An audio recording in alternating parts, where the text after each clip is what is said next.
This is a group of primitive people wearing animal skins, but their way of fighting is far from as primitive as that of other tribes. They don't charge recklessly with fists, but use the tactics of when the enemy advances, I retreat. When the enemy retreats, I pursue. When the enemy is tired, I attack. When the enemy stays, I harass, which is exactly like the Chinese guerrilla tactics. All of this was caused by Su Yu's sudden time travel. Upon waking, he was captured by a group of women clad in animal skins and taken into a cave. Then, a favorability system called Xiao AI inexplicably awakened in his mind. As Su Yu's mind moved, the interface before her eyes changed rapidly. Unlike the usual homepage, this time, a neatly arranged set of black cards appeared on the screen, with question marks appearing in the center. Current unlocked characters. 1. As the prompt suggests, a card has been highlighted, revealing a wild and pretty face. Unlocked character, Yaxiang. Clicking the card will change the interface, revealing Yaxiang's detailed information. Yaxiang. Identity, former member of the Crescent Moon tribe, current member of the Black Rose tribe. Age, 25. Level, 15. Favorability, indifferent. Likes, unknown. Favorite person, tribe leader and close friend Winnie. Ability, Miko, Second Awakening, Flame Manipulation, Level 3. Character profile, unlocked. Su Yu was both surprised and delighted by the sudden appearance of this system. He kept flipping through the pages of information he could currently access, but most of the functions and information were still unlocked, and the interface also prompted insufficient permissions, leaving him helpless for a moment. Ultimately, he had no choice but to give up for the time being. Have you seen enough? A cold voice interrupted Su Yu's thoughts. Due to the system's abnormality, his eyes remained on Yaxiang, which naturally aroused the latter's dissatisfaction. If you have seen enough, then follow me. Yaxiang looked Su Yu up and down with suspicion, a hint of disgust in her eyes. Her voice was clear and cold, but surprisingly pleasant to the ear. Su Yu asked hesitantly, "Where are you going?" "Follow me, or go back and die." Yaxiang said nothing, turned around, and walked away with a sharp and decisive step. "Go back." Of course, it was impossible to go back. "Wait for me." Su Yu instantly became timid and quickly followed. The two of them emerged from the cave, one after the other. Just a few hundred meters away, Su Yu saw a campsite. Bonfires burned, and simple thatched huts dotted the landscape. The only people moving about were women, some chopping wood, others butchering beasts, and still others mending hides. As soon as they saw Yaxiang, everyone stopped what they were doing and turned their gazes towards them. However, those burning gazes were not focused on Yaxiang, but on Su Yu alone. "Is that the guy we captured the day before yesterday? He's so handsome. Is he from a big tribe?" "Of course he is. Look at his clothes. They're so beautiful." The camp was filled with chatter, like the chirping of sparrows. Several young girls curiously ran up to Su Yu, raised their heads, and stared at him with their big, watery eyes. In this way, the two of them wandered around and around until they finally reached the deepest part of the camp. It was a hut made of hay and tree trunks, much more sturdy than the other shacks in the camp. Several guards stood outside. "Come in." Yaxiang walked into the house without looking back. Su Yu had assumed this was the clan leader's residence, but it was completely empty. A thick layer of hay covered a corner, and beside it lay a wooden bucket filled with water and a basin filled with some dried meat. Besides that, there was only one young girl. The young girl curled up in the hay, sound asleep like a fetus. Her frail body curled into a ball, her small hands clutching her thighs tightly, her brow furrowed in agony. Her once healthy, wheat-colored complexion now tinged with paleness, and beads of sweat trickled down her pretty face, trickling down her chin. Her short, ear-length brown hair, already soaked through, clung to her face, a sight that was truly heartbreaking. Yaxiang stared at the girl with an expressionless face, then turned her gaze to Su Yu, who was still in a daze. "You said you were from Blue Star, just an ordinary person. Yes, over there. I'm really too ordinary." When Su Yu was arrested that night, he was indeed briefly interrogated, and he answered some questions half-truthfully. After all, if the truth was stated too clearly, the other party might not understand it.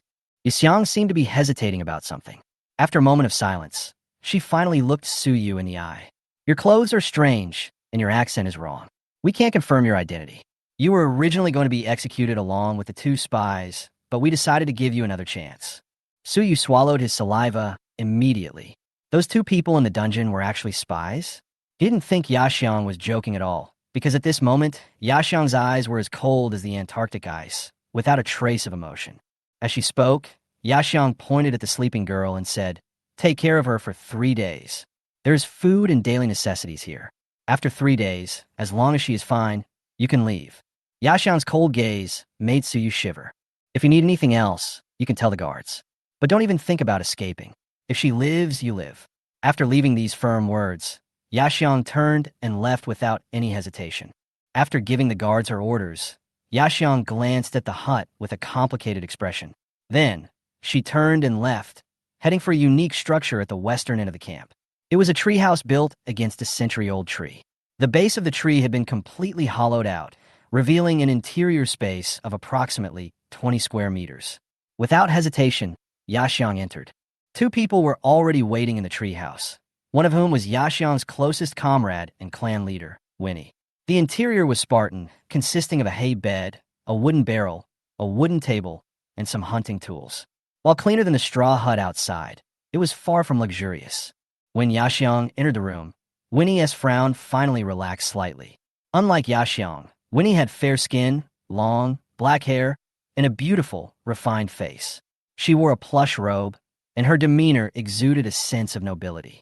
While her figure wasn't as voluptuous as Yaxiang's, her curves were equally exquisite. "Have they arranged for that person to go?" Winnie asked. "Yes," Yaxiang nodded, then said in a slightly lower tone, "It's just that I'm a little worried about that person." She looked at the woman sitting on the other side and said, "Lin, do you want to go check on Kokoro again?" Lin bit her lip, then shook her head. She was the older sister of the girl in the thatched cottage. Unlike Yaxiang's heroic presence, or Winnie's noble elegance, Lin was a gentle, soft, and graceful woman, like water. She had long brown hair, tied in a ponytail and cascading over her shoulders. Her voluptuous figure, clad in a linen dress, exuded a gentle, kind, and maternal beauty. "Lin, Kokoro will be fine." Although the person's identity is unknown, Yutan has already explored her heart and confirmed that she is not lying and is not dangerous. Perhaps she is from a distant continent we have never known about. On the table before Winnie lay the items she'd confiscated from Suyu, a cell phone and a mini flashlight. But no matter how hard she studied them, she couldn't understand their purpose. If it weren't for the specific circumstances, she wouldn't have bothered to use this mysterious person. "Winnie, can you please let him go? If Kokoro knew the truth, I'm worried." Lin suddenly spoke, her voice weak but pleading. Yaxiang sat down cross-legged, her brows furrowed as she heard this, her face icy cold. "Lin, I know you are kind, but this matter concerns Kokoro's future. Are you willing to watch her die in pain? You know Kokoro's physical condition better than Winnie and I. She can't survive on her own." Lin remained silent. Winnie sighed softly. "Lin, over the years, there have been fewer and fewer children in the tribe. If we don't change, we will only face extinction. I know this is cruel, but it's the only way for us to survive."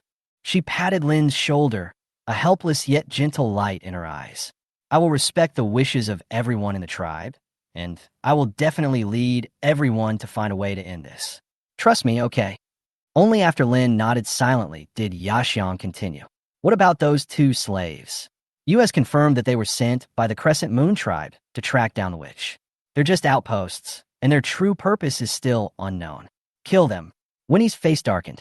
"We have to move faster. Once Vero and the others return with the supplies, we'll continue the migration." In the thatched cottage, Suyu was concentrating on examining the system she had just activated.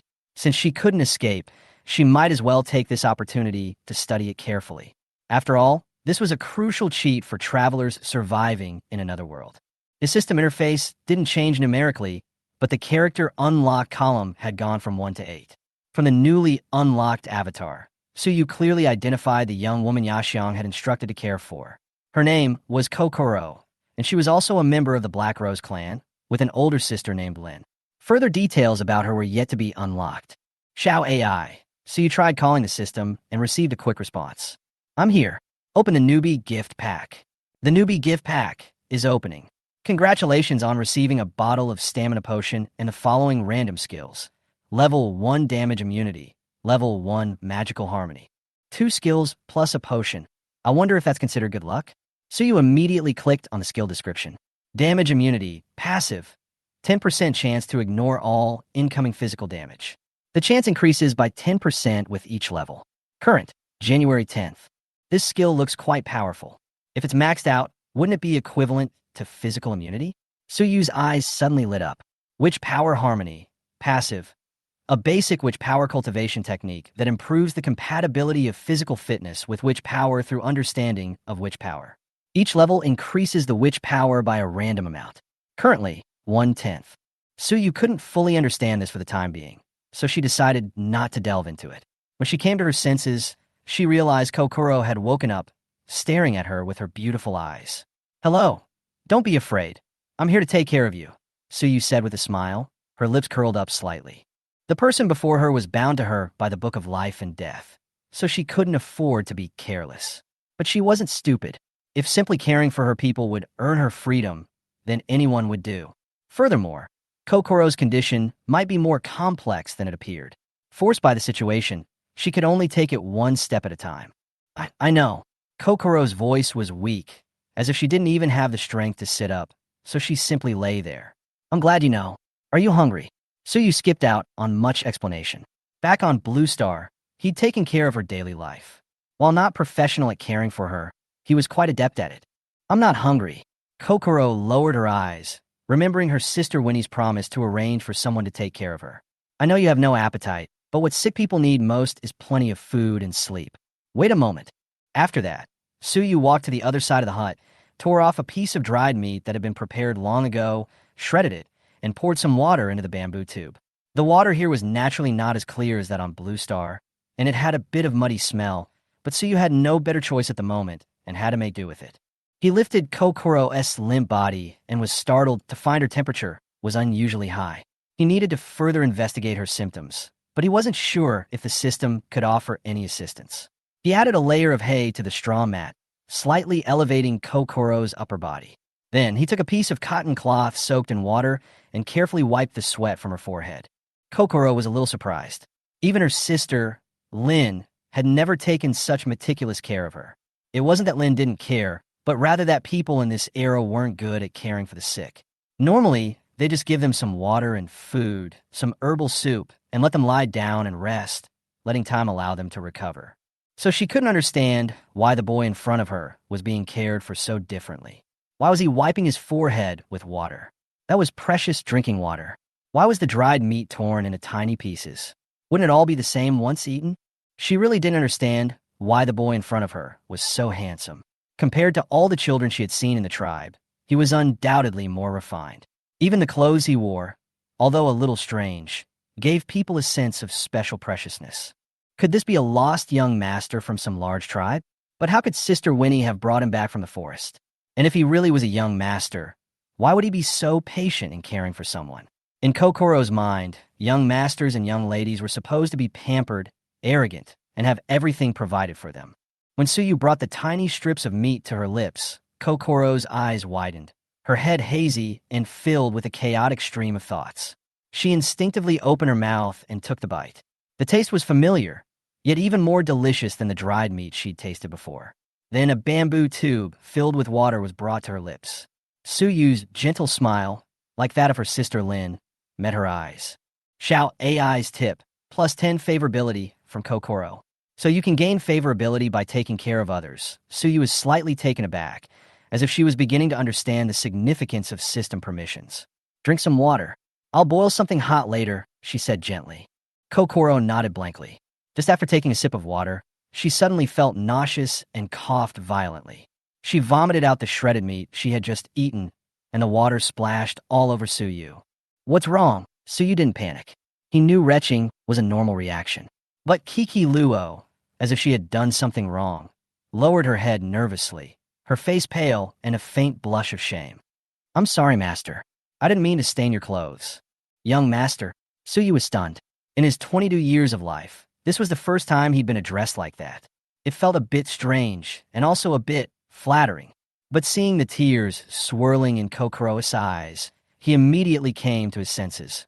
Making a girl cry was not a pleasant thing. Kokoro raised her face slightly, tears in her eyes, and leaned forward slightly. She reached out to wipe Suyu's wet clothes, but then timidly retreated. She lowered her head and wiped her linen clothes repeatedly. After confirming that they were clean, she carefully extended her hand, her eyes flickering, her movements cautious, and her chest heaving violently. Suyu swallowed her saliva and couldn't help but say, "You can wash the clothes if they're dirty.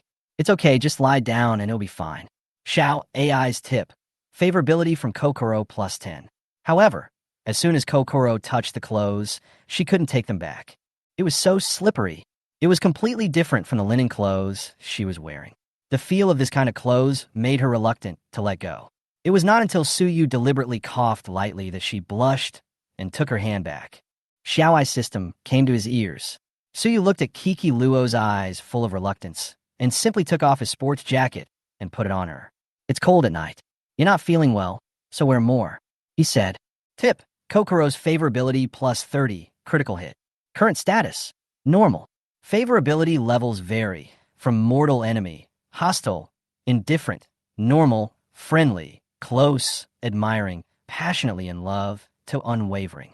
To Suyu's surprise, not only did Kokoro's favorability increase, it also unlocked some system functions. Xiao AI's tip.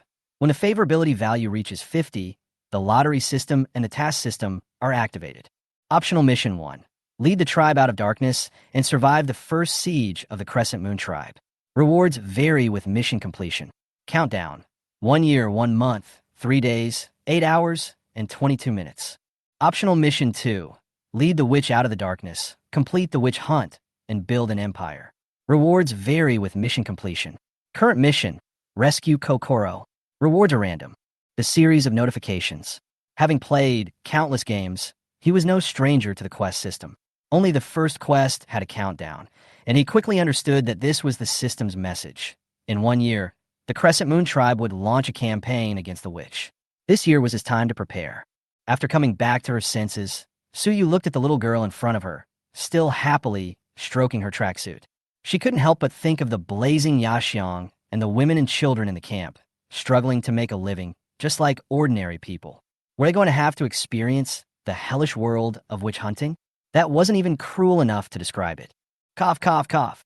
Kokoro suddenly coughed again, her shrunken stomach growling.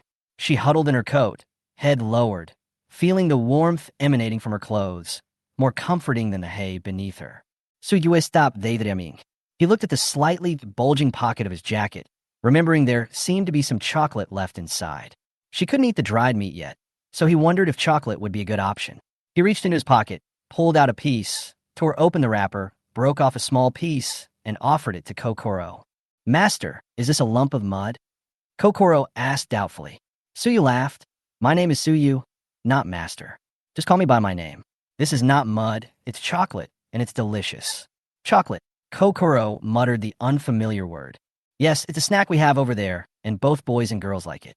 Although it looked a bit like mud, the sweet aroma made her instinctively believe that Suyu would not deceive her.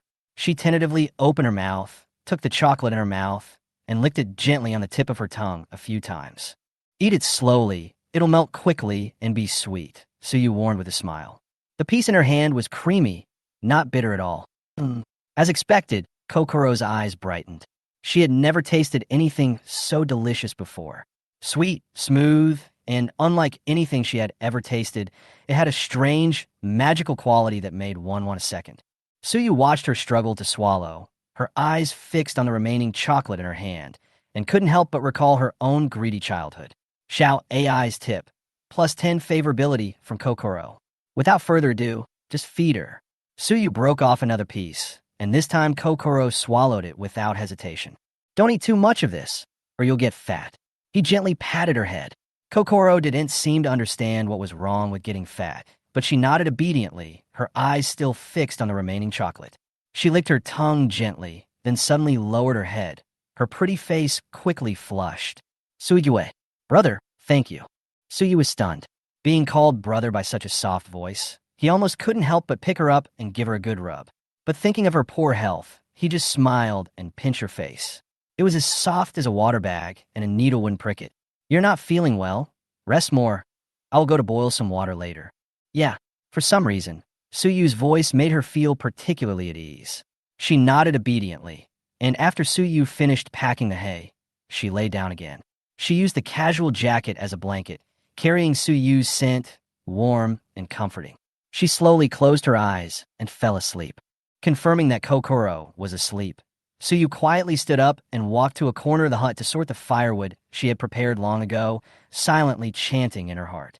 Xiaoai, I'm here. Can you tell me about Kokoro's health? Please wait, scanning the summary. Suyu had originally just been testing the system, but he hadn't expected it to be such a versatile assistant, saving him a lot of effort. Xiao AI's note. Summary complete. Subject Kokoro. Comprehensive physical analysis results. She's in the first stage of awakening as a Miko.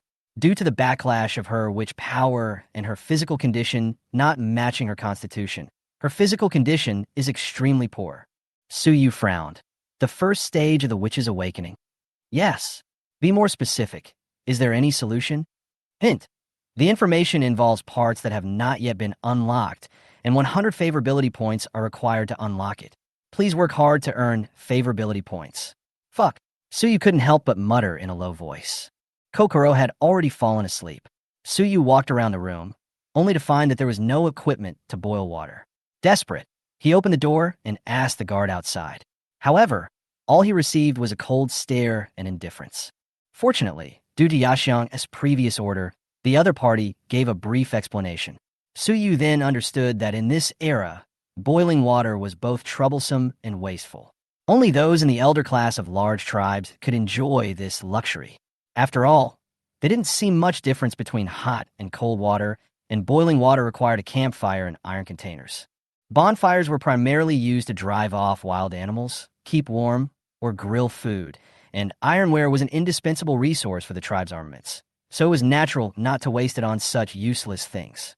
They had ironware, but no pottery, and boiling water was a luxury.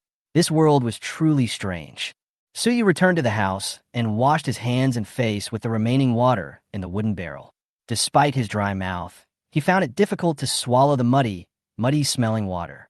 He was afraid he would vomit as he had in the cave. After finding some hay, Suyu sat down near Kiki Luo and began to ponder his future plans. In his previous life, he was just an ordinary man, seemingly without much to his credit besides a handsome face. After graduating from university, he entered the 996 workday, his last memory frozen in time late one night. He'd been working overtime that day at the company, and it was almost 11 o'clock when he got home. On the dark side of the path, he heard a woman's cry for help. Someone fell into the water in the middle of the night. Suyu grumbled, but instinctively ran over and jumped into the icy water. It was probably a leg cramp. While Suyu wasn't completely incapable of swimming, she wasn't strong either. She had never expected to suffer a cramp after saving someone. Having been given a new life, Suyu secretly resolved to never be so reckless again. Facing this unknown world, he felt both apprehensive and curious. After all, humans are naturally predisposed to a thirst for novelty. Suyu knew that understanding the current level of civilization and gaining the favor of others were the two most important things at the moment. The night flew by in a flash. Compared to the damp, smelly cave, this thatched hut was like heaven. Suyu finally slept soundly. No roosters crowed, no one disturbed her, but she was awakened by a refreshing fragrance and the sound of a favorability increased notification. Xiao AI. Favorability from Yaxiang +10. What's going on? Opening my eyes, I was greeted by a bronze back with scars and fiery red hair. Yaxiang was half crouching, with her back to Suyu, checking on Kokoro's health. Suyu rubbed his nose. The smell of Yaxiang was pleasant, even a little tempting, which made him feel strange. As if sensing movement behind her, Yaxiang turned her upper body, her face still as cold as ice. Suyu sat up straight, facing this heroic and wild beauty. He couldn't help but feel a little uneasy. You're awake. Yeah. There's freshly roasted dried meat over there. Take it if you're hungry. Yaxiang glanced at the wooden barrel again, frowning slightly. Is the water used up? Yeah. I finished drinking it. Suyu nodded, and subconsciously did not say that it was used to wash her face and hands. She always felt that if she said it, she would be beaten. Kokoro is in good condition. Let her sleep a little longer. Yaxiang stood up and gestured. Take the wooden barrel and come out with me. Okay. When she reached the door, Yaxiang suddenly turned her head and said in a puzzled tone, You seem very happy. In any tribe, prisoners will not smile, especially for their special ethnic group. No, Suyu's lips curled up slightly. She knew she was lying, but she still pretended to be serious. It was great to be able to go out for a walk. You're lying. Yixiang rolled her eyes coldly, but didn't pursue the matter further. The early spring sunshine shone on her face, warm and comfortable. Yaxiang glanced around and said to the young female guard beside her, "Li, take this man to get some water." The female guard namely nodded. After taking 2 steps, she stopped and turned to ask, "Sister Yaxiang, what if he escapes? Should we just kill him?" This group of people was really direct. Suyu didn't want to go with her anymore. Yixiang sneered, "It's okay, he can't escape. But if you find anything wrong with him, you can beat him up." After a few words, Yaxiang left. Suyu followed Li with a bitter face, fearing that the little girl would punch him if she disagreed with him. From the character information unlocked by the system, Li was only 18 years old, 1.6 meters tall, a full head shorter than Suyu, and had a somewhat fierce personality, completely different from Kokoro. Her short black hair was a little messy, and her face, though pretty, was covered in mud, evidently rarely washed. A bone knife hung from her waist, which she would often touch. Her body was well-developed, with a slightly raised hip, but her milky white skin had a slightly yellowish tint due to malnutrition. Unlike yesterday, the women and children were noticeably less enthusiastic when they passed through the camp this time, likely because Yaxiang had warned them that Suyu was very dangerous. However, Suyu's naturally handsome face still attracted several girls, who stole glances at him until they disappeared from view. Along the way, Suyu had gained a preliminary understanding of this tribe. Their diet consisted primarily of wild beasts and unidentified plants. Their clothing consisted primarily of furs, though a few wore linen. Their weapons were primarily bone knives, with a few stone tools and very few iron tools, which were only carried by guards. These were crudely made and often rusted. If you want to learn more, you have to communicate with others. But will this fiercely cooperate? Suyu touched his chin and pulled out a bag of chocolate from his pocket. "I fed Kokoro 1 bag last night, and now I have 3 bags left. It can be said that a little bit of food is not enough." He deliberately ripped open the package, making quite a noise.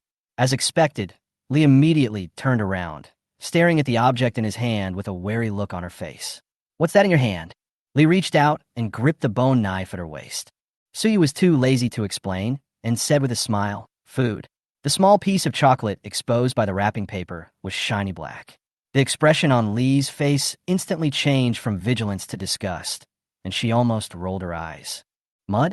The children of the elders like to eat this stuff? How strange. Seeing that Suyu was well-dressed, with fair, delicate, and tender skin, Lee instinctively classified him as a noble's son. Suyu didn't care about being looked down upon. As long as they could talk, it would be easy. He broke off a small piece of chocolate and put it in his mouth, smiling and saying, "Yes, the clay from our old home is delicious. Would you like some?" The habit of eating dirt? Lee couldn't accept it for a moment. "No way." Lee puffed up her lips like a puffed-up pig, which was actually a bit cute. "You want to trick me into eating dirt? Believe it or not, I'll beat you up." Suyu broke off another piece and handed it to her, swearing, "If it doesn't taste good, you can beat me up, I won't fight back." "You can't beat me even if you fight back," Lee snorted, then caught a whiff of the faint aroma of chocolate. Strangely, it didn't smell like earth, but rather pleasant. Could it be really delicious? At her age, she wasn't too naive, and she didn't hide her cravings. Thinking it might be good, Lee casually took it and took a bite. "Oh my God, what is this? It's delicious. Sweet, but even more unique than any candy I've ever had." Seconds later, the chocolate was gone. Lee's eyes were fixed on Suyu's hand. "More! Suyue chocolate." As soon as she reached out her hand, Lee snatched the chocolate away and stuffed it into her mouth, wrapper included. "Wait a minute, you can't eat that outside." What Lee chewed and swallowed it carelessly. Although it felt a little strange, it didn't affect her appetite at all. She was stunned until she heard Suyu's words clearly. Suyu held her forehead with a helpless look. "Forget it, let's not explain it anymore." Lee stared at her eagerly, her face serious. "This stuff of yours is delicious." She licked her lips. No more. Faced with such a foodie, even if she ordered 3 more boxes, it wouldn't be enough for her. "Oh, so that's it." Lee's face suddenly fell, and her lost expression almost made Suyu laugh. "Maybe there will be in the future." He casually drew a pie, and Lee responded with an "oh." "Hurry up and get some water, or Sister Yaxiang will punish me if it's too late." "Not so fierce anymore." Suyu smiled inwardly. As expected, feeding is the most direct and effective way to communicate. Xiaoai, liesse favorability più 10. Li walked ahead, her lips still smacking as she savored the sweetness of the chocolate. She was no longer so resistant to Suyu approaching her. What's your name? Suyu was still trying to figure out how to start, but this girl asked first. Sujue. Sujue. Li tilted her head, a bit confused. She had never heard of a tribe with the surname Su, and she guessed they were from some large tribe. People are naturally curious, and Li was no exception, so she took the initiative to talk. I heard from Sister Yaxiang that you're from Blue Star. What kind of place is that? A big tribe? No, it's pretty far away. Sujuismaid. It was indeed far away, so far that it spanned an entire dimension. We don't have tribes over there. We only have countries. Country? Li shook her head slightly, obviously not understanding. Bigger than a tribe? The biggest thing here is the tribal alliance. From this, it seems that the civilization stage of this parallel world has not yet developed a national consciousness. Tell me about it. I'm quite interested. Suyu smiled, looking very pretty. Li's cheeks flushed a rare blush, and she quickly turned her head away, but she didn't remain silent. We're just a small tribe, slightly better than a Ronin group. A tribe is only considered a large group when there are more people. Tribes sometimes merge with each other to form larger tribes, known as alliances, Li explained. So that's how it is. Ronin groups, tribes, and ultimately alliances. This setup makes perfect sense. What about the witches? What do they do? Suyu asked. He wasn't sure if the witches in this world were the same as the ones he knew, but since this was related to his mission and future, he had to find out. But the moment this question came out, Li's body trembled noticeably, and her voice became low. Don't you know the witch? I don't know. Sujue nadi trusfelli. Li lowered her head in thought, then returned to her previous fierce look. If you don't know, then don't know. Suyu was speechless for a moment, thinking. They've changed their minds faster than turning the pages of a book. It seems I've touched upon a taboo. Seeing Li quicken her pace, he tactfully shut up. Soon, the two of them passed through the jungle and arrived at a swamp. There were already many women and children gathered there, fetching water with wooden buckets. There were actually men there? Suyu's sharp eyes immediately noticed 2 or 3 men. They looked listless, dressed in simple animal skins, and lacked any masculinity. After fetching water, they dived into the forest, led by several female guards. They are slaves, unlike you, and were placed in another camp by the clan leader. Li noticed Suyu's gaze and explained. Indeed, the existence of slaves in this era was not surprising. Suyu picked up the barrel, but hesitated to move. Li fronat. What's wrong? Hurry up and get some water, and come back with me. Suyu pointed to a place in front of them where rocks piled up and surrounded a muddy pond. The water source you mentioned, couldn't that be there? Of course it's here. We used to drink stream water, but there's none in this forest, so we only found this pool, which feels almost the same as stream water. Li raplia. It's quite different. Suyu couldn't explain the difference between mountain spring water and this muddy pool, so she could only shake her head. It's too dirty, it's really not suitable for drinking. Although the floating weeds had been cleared, the murky water and the fishy smell of yellow mud had already made him instinctively resist. Not to mention the bacteria, the visual impact alone was enough. Stop talking nonsense and get going, or I'll beat you up, Li said impatiently.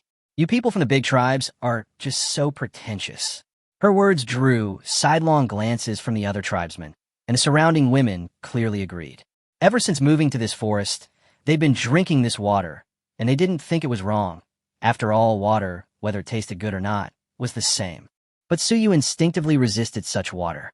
He saw some women holding thick bamboo tubes, and an idea struck him. Help me find some thicker bamboo tubes.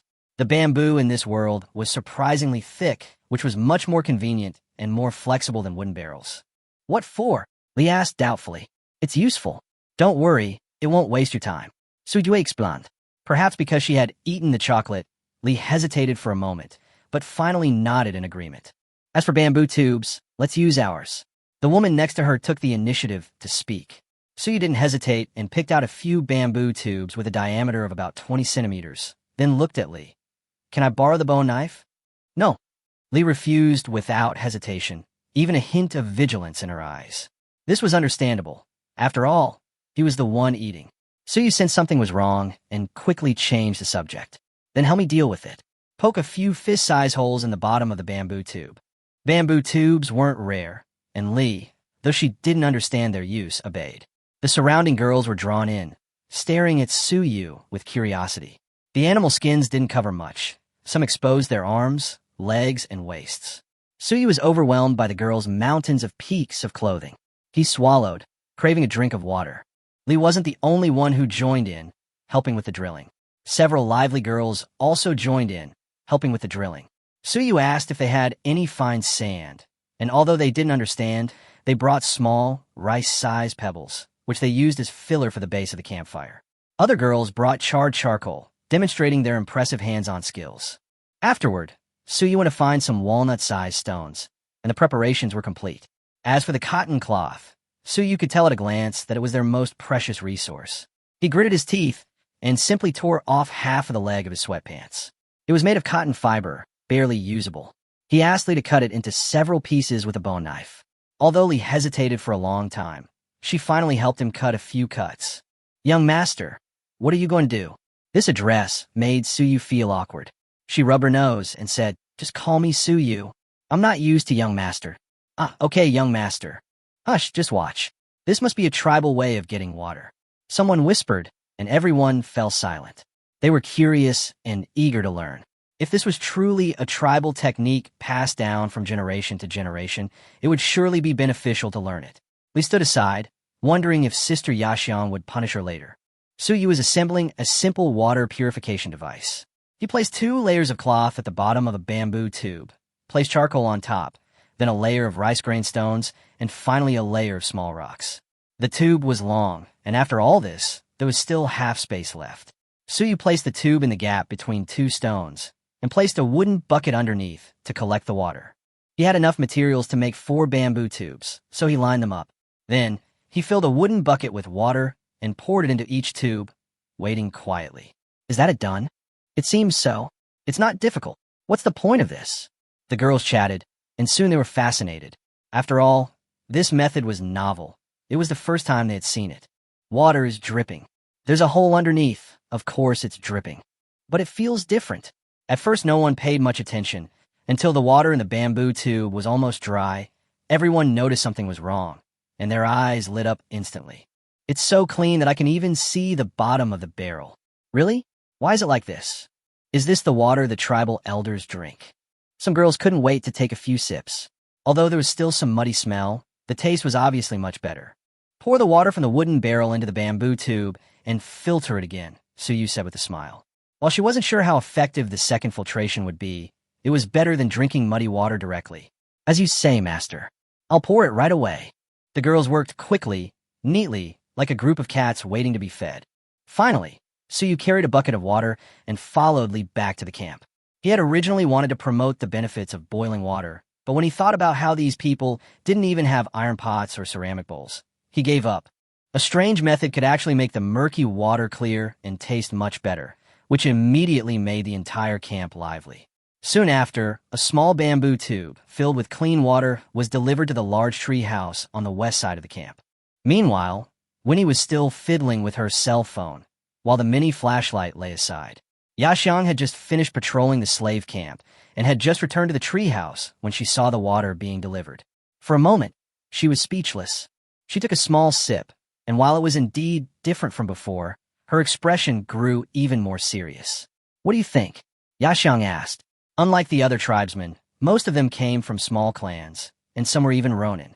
However, Yaxiang and Winnie had truly broken away from a large tribe numbering over 10,000 people, and were the children of an elder. Even though they had abandoned their original surnames, their origins and perspectives remained indelible.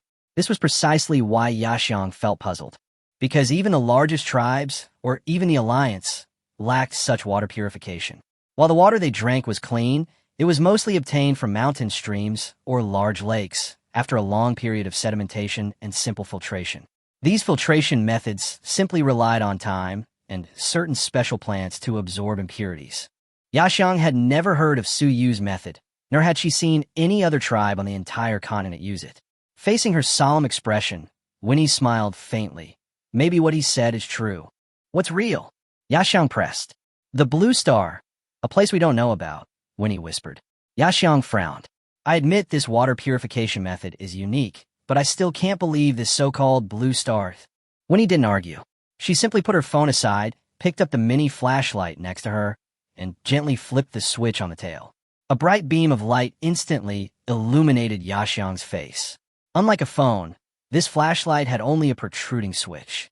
Winnie fumbled with it for a long time before finally mastering its use. Fire. Yaxiang was stunned.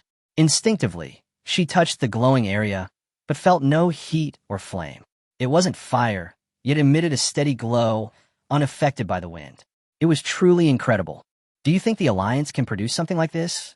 Winnie suddenly dropped her joking expression and said seriously, "It's especially useful at night." "So you're also wavering?" Yaxiang frowned. She and Winnie had known each other since childhood and knew each other's thoughts well. "Well, he's hiding a lot of secrets. And there's also the blue star he mentioned." Winnie sighed softly, "So I don't want him to die so soon." "What about Kokoro?" Yaxiang mentioned Kokoro and her other childhood sweetheart, Lin. "Choose a man from among the slaves again. Would you be willing?" Winnie glanced at her. Yaxiang shook her head. "I wouldn't." Winnie nodded. Lin wouldn't be willing either. After all, the dozen or so people in the slave camp knew the situation better than anyone else. Kokoro was Lin's sister, and therefore the younger sister of the three of them. If it weren't for Su Yu's appearance, she wouldn't have had such an idea. Don't think about it anymore. A strange man from an unknown land, no matter how capable he is, can't change our situation. Winnie's tone was a little gloomy. "Don't forget, we are witches." "I understand." Yaxiang nodded and changed the subject. "Lin didn't come today?" "She went to see Kokoro and might meet him." Hearing this, Yaxiang immediately stood up. "I'll go and see. Lin is too kind. I hope she won't say too much.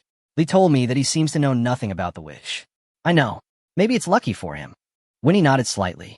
Li left in a hurry after sending Su Yu back to the thatched cottage. Su Yu didn't ask any more questions and walked into the house with Shui. But he didn't expect that there was a strange woman in the house. A beautiful woman who completely met his aesthetic standards. She had a gentle temperament, a plump figure, a soft and beautiful face, and long brown hair tied on the side of her shoulders. If she wore an apron, she would look like a good wife and mother. Su Yu even mistook her for Kokoro's mother. It was not until she read the system's introduction that she realized she was Kokoro's sister, Lin, 25 years old. Lin. Identity: former Crescent Moon Tribe member, current Black Rose member. Age: 25. Level: 13. Favorability: average. Likes: unknown. Favorite people: sister Kokoro, friends Yaxiang and Winnie. Abilities: Miko, sleep, flame manipulation level 2. Character profile: unlocked. Lin and Kiki Luo did look alike. No wonder Su Yu had made the mistake. The linen cotton coat she wore couldn't hide her impressive figure, especially her bust, which was truly breathtaking. This family's genes were truly exceptional. "Hello, I'm Kokoro's sister Lin. Thank you for taking care of her." Before Su Yu could even speak, Lin took the lead in expressing her gratitude, bowing her head. "Ah, my eyes, the reflection is so bright." Su Yu quickly looked away. "My name is Su Yu. You're welcome. I enjoy taking care of her, too." Taking care of someone can also increase your favorability, so why not? Xiao AI's tip: add 5 to your favorability with Lin. Sister, Su Yue, brote. Kokoro slowly opened her eyes, her face still pale, her small hand tightly held by Lin. Lin asked softly, "Are you hungry? I made you some rabbit jerky, your favorite." Su Yue estude said. Kokoro looked at him, blushing and burying her face in her sweatshirt. "I don't want to eat jerky. I want to eat, brother, Su Yu's chocolate." Chocolate? Lin had obviously never heard of it. "It's the kind that's dark, hard, soft, and sweet," Kokoro explained earnestly. Lin's eyes suddenly became complicated, and Su Yu had to pretend to cough twice. "This girl, I only have 3 packets left. If I keep feeding you, I'll end up eating dry jerky." Kokoro's pitiful look, coupled with Lin's skeptical gaze, forced Su Yu to resign himself to his fate. He pulled a bag of chocolates from his pocket, unwrapped it, and handed it to Lin. Lin frowned, then brought it to her nose and sniffed, discovering a peculiar aroma. "Sister, it's really delicious," Kokoro smiled, peeking out. Lin was still worried, so she took a small bite and found it to be incredibly delicious, a delicacy she had never tasted before. After finishing it, she handed it to her sister, but Kokoro broke it in half and said, "Sister, let's each have half." Lin didn't refuse and took half, intending to leave it for her sister. However, seeing Kokoro staring at her motionlessly, she blushed and ate it. The two sisters smiled at each other, the atmosphere warm and cozy. Suyu, however, felt awkward and had to go aside to deal with the half-bamboo tube she had brought back. This was what Tori had made at the pond. Suyu suddenly thought, if he didn't have an iron pot or a ceramic bowl, at least he had bamboo, and he could boil some water. He placed the bamboo tube, which had been split open from the side, on the campfire, found some hay and firewood, and then took out a lighter from his pocket. In fact, Lin had noticed it from a moment he set up the bamboo. Although she didn't understand what he was doing, she didn't interrupt him. She just watched silently as Suyu took out the exquisite silver box. With a click, flames suddenly burst out. Lin was completely shocked. "You're also a witch?" She was even a little incoherent. After all, there were no male witches. "No," Suyu responded while lighting the fire. Lin was even more confused. "But how can you summon fire?" Men struggled to connect with the elements. Their strength came from sorcery. Those with powerful sorcery often possessed formidable physiques and incredible strength, becoming the tribe's strongest warriors. Men capable of connecting with the elements were extremely rare. If Suyu truly was a male sorcerer, it would undoubtedly be a blessing from heaven for their tribe of witches. But Suyu's next words quickly dispelled her suspicions. "It's this thing." Suyu shook the lighter and said with a smile, "We call it a lighter over there. It's better than your flint. By the way, can you tell me about the witch?" Suyu took the opportunity to ask. Lin was a little surprised. "You don't know the witch?" "I don't know." She seemed to hesitate for a moment, frowning. At this moment, Yaxiang's voice came from outside the door. "Lin, Winnie is looking for you." Lin glanced at Kokoro, then at Suyu, and finally sighed apologetically. "Thank you for taking care of Kokoro. If you need anything, you can talk to Yaxiang, and she will help you." After whispering a few words to Kokoro, Lin left the hut. Kokoro smiled softly when she saw Yaxiang. She was weak at the moment, so she could only lie down and rest. Yaxiang nodded gently, fully aware of Kokoro's condition. She knew the most important thing right now was for Kokoro to rest and recuperate. Then, her gaze shifted to the bonfire in front of Suyu and the half-broken bamboo tube filled with water, which was being heated on the fire. "Are you heating the water?" Yaxiang asked. "Yeah, heating it up to kill bacteria," Suyu replied, stirring the fire with his hands. The bamboo crackled crisply under the flames. However, when he noticed the "what the hell are you talking about" expression on Yaxiang's face, he immediately realized that his words were too casual and quickly changed the subject with a wry smile, just to remove the bad bugs in the water. After hearing this, Yaxiang came over, half squatted down, and looked carefully at the water that had begun to bubble in the bamboo tube. She asked in a calm but oppressive tone, "What kind of insect is it?" Just by getting close, Suyu felt a surge of blood and inexplicable tension in his heart. He patiently explained, "They are very, very small insects that cannot be seen by the naked eye, but they can be killed by heating. Since you can't see them, how do you know they exist?" Yaxiang asked. Suyu was immediately troubled. She felt that the more she spoke, the more trouble she was going to get. She had to quickly change her words. "We on Blue Star have something called a microscope, which allows people to see extremely small things." Although Yaxiang was curious about the things from Blue Star, she didn't pursue the matter further. She knew that asking more would only make her itch more and increase her doubts. Still, she asked, "Are the bugs in the water dangerous?" Suyu thought carefully for a moment, then nodded. "It's not a big deal in the short term, but if you drink it frequently, it can make you sick." Hearing this, Yaxiang paused and thought. She had always been concerned about the health of her tribe.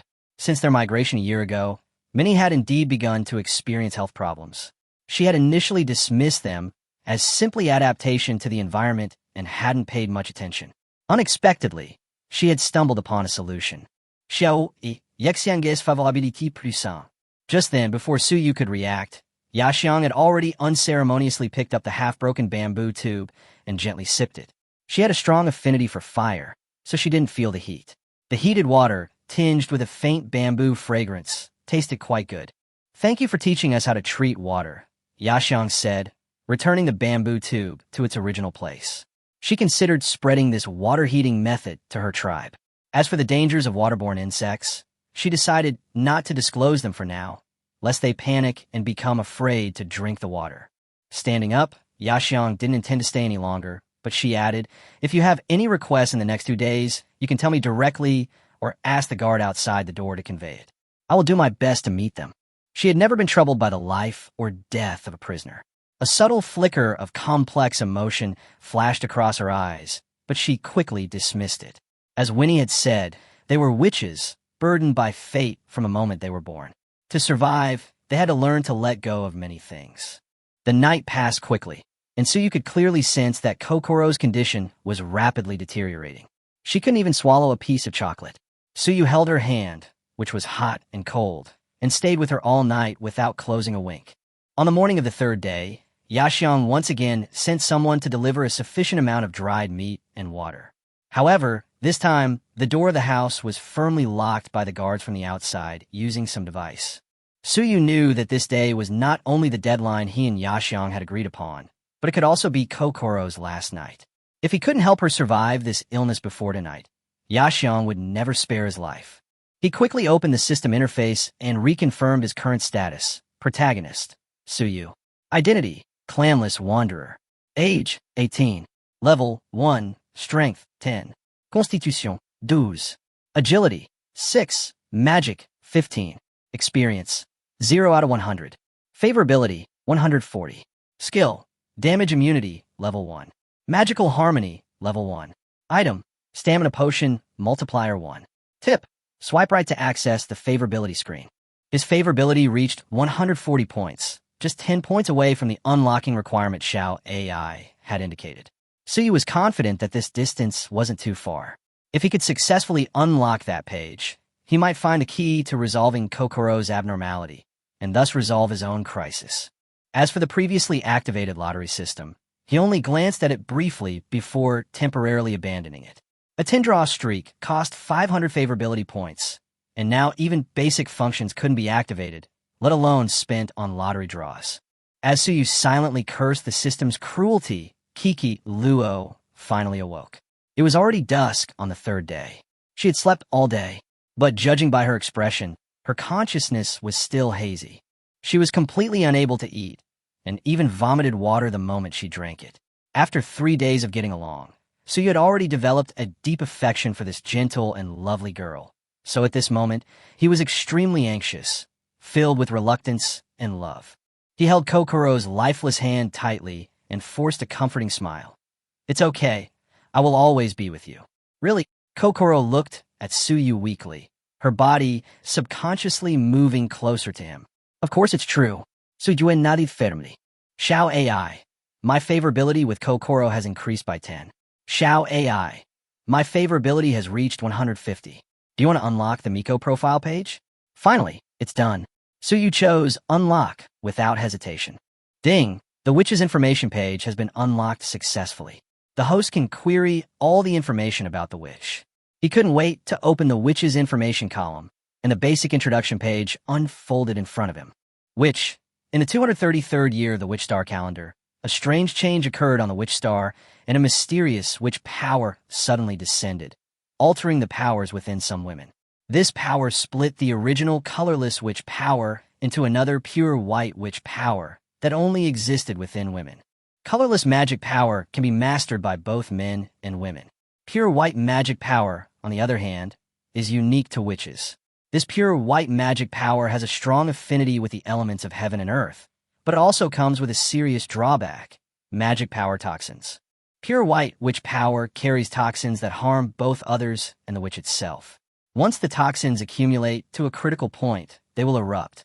This eruption is called the witch's awakening. A witch will experience 3 awakenings in her life. First, at age 16. Second, at age 25. Third, at age 35.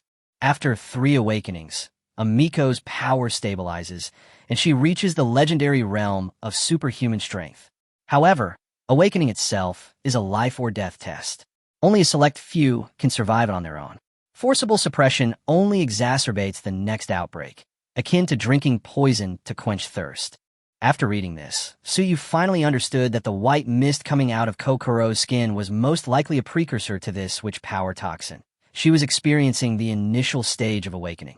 The basic introduction to the shrine Maiden didn't mention the specific method of helping her awaken. But Suyu was already convinced that this matter was definitely related to him, and that was why he was imprisoned here by Yaxiang. Just as Suyu was about to ask Xiao AI for a solution, the voodoo in Kokoro finally erupted. "Brother Suyu, sister, where are you? Don't leave me," she murmured, her tone hazy and her eyes unfocused. Her brows were furrowed, almost twisted into a knot, and her pretty face was gradually twisted in pain. However, at this moment, Suyu had no time to care about all this. "System, I'm here. Tell me how to help Kokoro survive her awakening." "Please wait." Scanning summary. Historical summary data found. Reading. Kokoro, what are you going to do?" Suyu had barely finished his words when Kokoro, in agony, seemed to have sensed Suyu's presence and suddenly reached out to pull him towards her. Her previously frail body now seemed to contain an inexplicable strength, pulling Suyu towards her. "Brother Suyu, I'm sorry." She looked at Suyu. The pure white in her eyes quickly faded, and she looked panicked. She seemed to realize what she was doing and hurriedly wanted to let go of her hand. But her body seemed to resist her will and was out of control. However, this semi-conscious state only lasted a few seconds before the pure white magic power once again devoured her eyes. Furthermore, Suyu also noticed that blood had begun to seep from the corners of Kokoro's mouth, followed by blood dripping from her nose. Not over yet. Suyu was anxious and about to lose her temper when Xiao AI responded again. Reading completed. Subject, Kokoro, in the first stage of Miko awakening. There are 4 ways to safely pass through. The first method, use the Mother Stone or any object containing the Mother Stone to forcibly absorb the witch power toxins in the body and reconcile them, achieving a perfect awakening. The second method, the host uses the witch power reconciliation skill to reconcile the witch power toxins in Kokoro's body, achieving a perfect awakening. The third method, find a strong male for the target to absorb the toxins. The operation principle is the same as above. The fourth method, unlocked. Of the 4 methods, the first was clearly impractical. Suyu had no idea what the Mother Stone was, let alone possessed it now. Asking Xiang for it? Even less so. If they possessed it, why would they imprison Suyu here? The second method, while unclear in its meaning, seemed worth a try. The third option was puzzling. A strong man? Absorbing toxins? I kind of understood. But why did it operate on the same principle as the second option? As for the fourth option, regardless of whether or not it had sufficient favorability, I wouldn't consider it for now. Ultimately, Suyu placed his hopes on his own skill, witch power harmony. The problem was he knew nothing about how to use it. It was just a passive skill. Xiao AI, use the second method. Tell me how to do it quickly. Before she could finish her words, Kokoro suddenly opened her mouth, as if she had smelled something delicious, and bit Suyu's wrist. The sudden sting of pain stunned Suyu. He stared blankly at the frail girl before him and the blood that continued to flow from his wrist.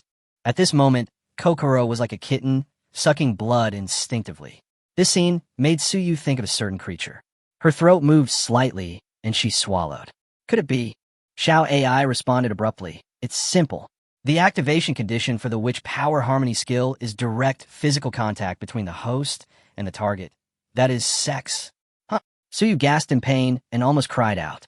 He no longer had time to care about the pain in his wrist. Your damn system, your so-called reconciliation, is actually done this way? But at this time, in this situation, with this kind of operation, how is it possible to do it? Suyu, speechless, re-examined the third method, and then suddenly realized it. No wonder the woman named Yaxiang wanted to leave him here. So this was the reason. Is there no other way? He tried to fight on, but for some reason, his mind grew dizzy, as if his soul were being dragged out of his body by some force. It was as if Kokoro wasn't just absorbing his blood, but his soul and consciousness. Xiao AI said coldly. There's no hope. Just wait to die. Next one. Fuck. Suyu was furious, but found that she didn't even have the energy to curse. Immediately afterwards, a system notification sounded, and my vision went dark, plunging me into an endless darkness. Ding. Congratulations to the host for triggering the fourth solution. Sacrificing the witch power harmony blood within your body will cleanse the target of toxins. However, this method is extremely dangerous, so please use with caution. Xiao AI's tip. Increase Kokoro's favorability by 500 critical hit. Kokoro's current status, close. Favorability meets the conditions, and the map radar function is enabled. Current scanning range, 500 meters. Which power harmony skill is upgraded to level 2. Successfully complete the Save Kokoro mission, and the reward skill, Iron Smelting Max. Tsuyu is startled awake by a series of beeps in her head. Just as she tried to move, she felt a sharp pain in her limbs, as if all her strength had been drained away. Her chest ached, as if something soft and heavy was pressing down on her, making it hard to breathe. Even stranger, Tsuyu's body was in a state of chaos, like a tangled mess. A familiar cry drifted into her ears. It was Kokoro, crying. Xiao AI, what's wrong with my body? Tsuyu asked in her mind. Xiao AI replied. Last night, the host was ravaged by most of the voodoo and entered a state of suspended animation. Currently, which power reconciliation is being repaired? Sudden death? Tsuyu glanced at the information prompt, especially noting the details of the fourth option, and then gradually understood. You mean, I was also infected with voodoo last night? That's right, Xiao AI explained. The voodoo entered the host's body through the wrist wound, causing a long coma. Tsuyu was silent. Then since my blood can cleanse the toxin, why did I get poisoned too? Because the host is currently too weak.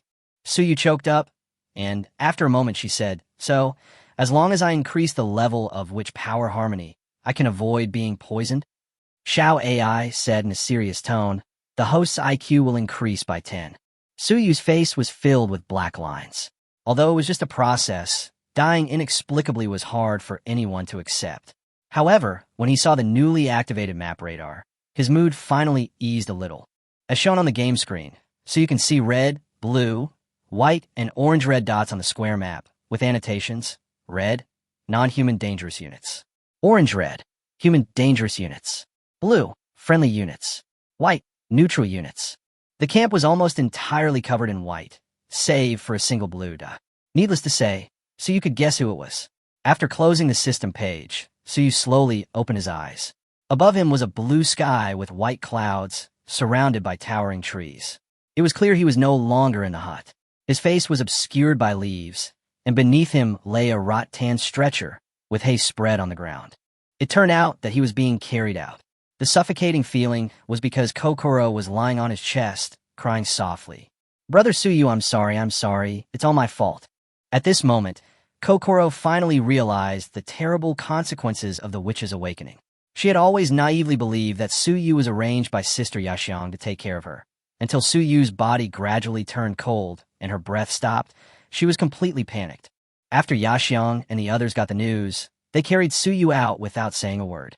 It was only then that Kekuluo learned the truth from her sister Lin. Ever since Tsuyu was placed there, Kokoro had been weeping profusely. She hated her own weakness and powerlessness. If she were as strong as Sister Yashiang, would such a tragedy have been avoided? In this era, it was not uncommon for shrine maidens to survive awakening on their own, but the conditions required were extremely harsh. Therefore, she began to hate herself. If it weren't for her, Tsuyu wouldn't have died. Although everything was indeed caused by her, no one knew that Tsuyu's true cause of death was not what everyone believed. Yashiang and Lin naturally believed that Kokoro had successfully awakened and survived through the normal sacrifice method. They didn't try to dissuade her, because they knew this pain was something Kokoro had to endure. It was the only thing she could do right now. At least she could cry, which was healthier than suppressing everything. Winnie didn't show up, leaving the matter entirely to Yashiang. She had more pressing tasks to attend to than organizing the funeral arrangements for a dead man. Several older women, all over 16, stood around the camp. Their expressions were complex, a mixture of sympathy, regret, and more often, helplessness. They knew only too well how cruel this was, and therefore hid the truth from the young children. Li Zheng manipulated her magical powers, slowly separating the soil before her. Her face was gloomy, her lips twitching as she silently wondered, how many times have I dug a pit to bury someone? She'd already lost count. She'd only buried 3 men, and most of them were members of her own clan. The funny thing is, although these witches can complete the awakening by sacrificing men, they are so poor that they can't even afford a strong slave. Weak men are simply unable to support the awakening ceremony, just like the slaves in the other camp. Besides, many of their tribe were stubborn and most of the priestesses insisted on relying on their own willpower to survive their awakening. Almost there, Yaxiang nodded, looking at the pit that had been dug to a depth of 1 person. This depth was enough to prevent the body from being dragged out and mauled by wild beasts.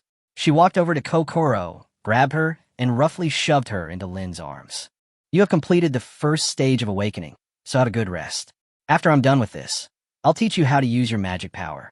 After she finished speaking, Yaxiang personally set up the stretcher and worked with several guards to lift up Suyu's body. Sistir, Sobi, Sobi. Kokoro was always sensible, so she didn't make any noise, but just threw herself into Lin's arms and sobbed softly. Lin gently stroked her forehead, looking at Suyu, who was being carried away, her face full of guilt. Huh, what are you guys doing? Suyu's consciousness was hazy, but she could still sense that something was wrong. If she didn't speak up, she was afraid she would be buried alive. However, her body had no strength left, and her dry throat could only squeeze out a weak sound. Several people skillfully carried the stretcher to the edge of the pit. Just as they were about to let go, they heard a barely audible voice. Wait, I think I can still save him. To save her life, Suyu raised one hand with all her strength. Plop. They were frightened and threw the stretcher and the person into the pit. In this era, resurrection from the dead is simply impossible. Ray and the guard were instantly thrown back several meters, a chill running through their bodies. Although Yaxiang was also startled, she, a veteran of many battles, quickly regained her composure. This unbelievable thing actually happened. Not dead, Yaxiang exclaimed, then jumped into the pit. The other guards gathered around nervously. She blew leaves away from Suyu's face. Because it was a funeral ceremony, they didn't notice Suyu's eyes opened. The numbness of his body actually served as a shield, and he didn't even feel the pain of falling. Yaxiang stared blankly at Suyu's shining eyes, then leaned over and pressed her ear to his chest. Thump, thump, a strong heartbeat. It was so strange. When Kokoro called him this morning, he hadn't responded. Even more unbelievable, he was still alive after being infected with voodoo. After all, a renowned witch in the tribe once perished while trying to save his wife. For a moment, even someone as calm as Yaxiang felt an unprecedented sense of bewilderment. Who am I? Where am I? Who is this man? What should I do? A series of questions filled her mind, yet no one could provide the answers. Sister Yaxiang, he's not dead. Li's voice pulled her out of her trance. She nodded heavily and ordered, Everyone, come down and carry him up. For Yaxiang and the others, this day was truly confusing and indescribable. Kokoro had completed her awakening as a Miko. Suyu completed his mission and thus died. And then, he was alive again. Not only Yaxiang, but even Winnie, who was contemplating the future of the tribe in the tree house, was stunned by the news, her mind blank. Are you sure he's alive? Winnie's lips twitched, clearly struggling to accept the reality of this unconventional process from death to resurrection. Yaxiang nodded in confirmation. Not long after he was brought back, he was able to jump. After saying this, her usually stoic face cracked into a rare smile, and she snorted self-deprecatingly. Don't even mention you. I still haven't recovered from it. No man has ever been able to withstand a voodoo outbreak. This is an ironclad rule established since the emergence of the witches, at the cost of countless tribal lives. It is precisely because of this that the witches are feared and hated by all tribes. But today, this consensus has been broken? Is it possible that Kokoro hasn't awakened at all?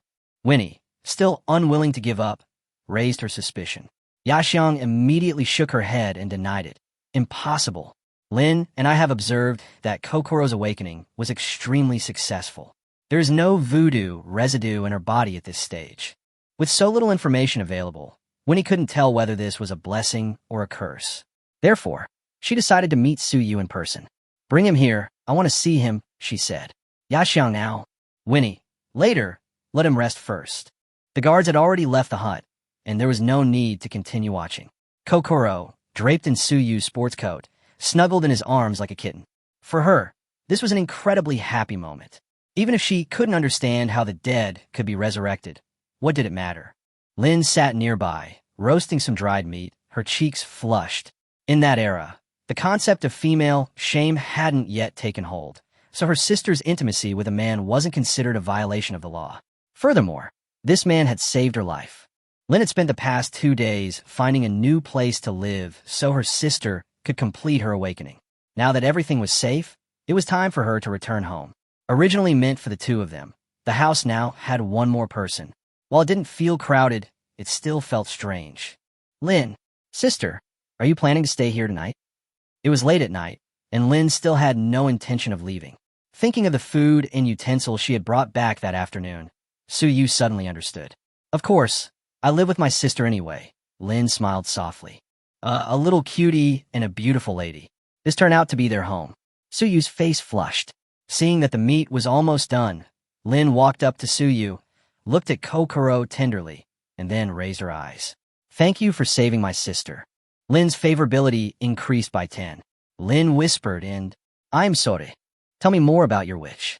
Suyu was in a complicated mood at the moment, and still couldn't let go of everything she had experienced. In the afternoon, Lin had confided in him about the witch. She was puzzled as to why Suyu didn't get angry, but instead chose to stay. According to the agreement, he could return to his own tribe. The two chatted for a long time. Lin picked up Kokoro and placed her on the hay.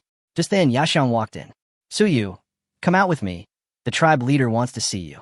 The campsite was chilly at night, with countless campfires flickering in the wind.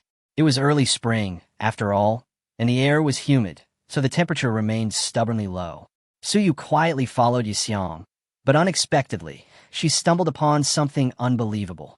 Whenever Yashiang passed by the bonfire, the flames seemed to be drawn to them, as if by magnetic force, emanating faint wisps of flame.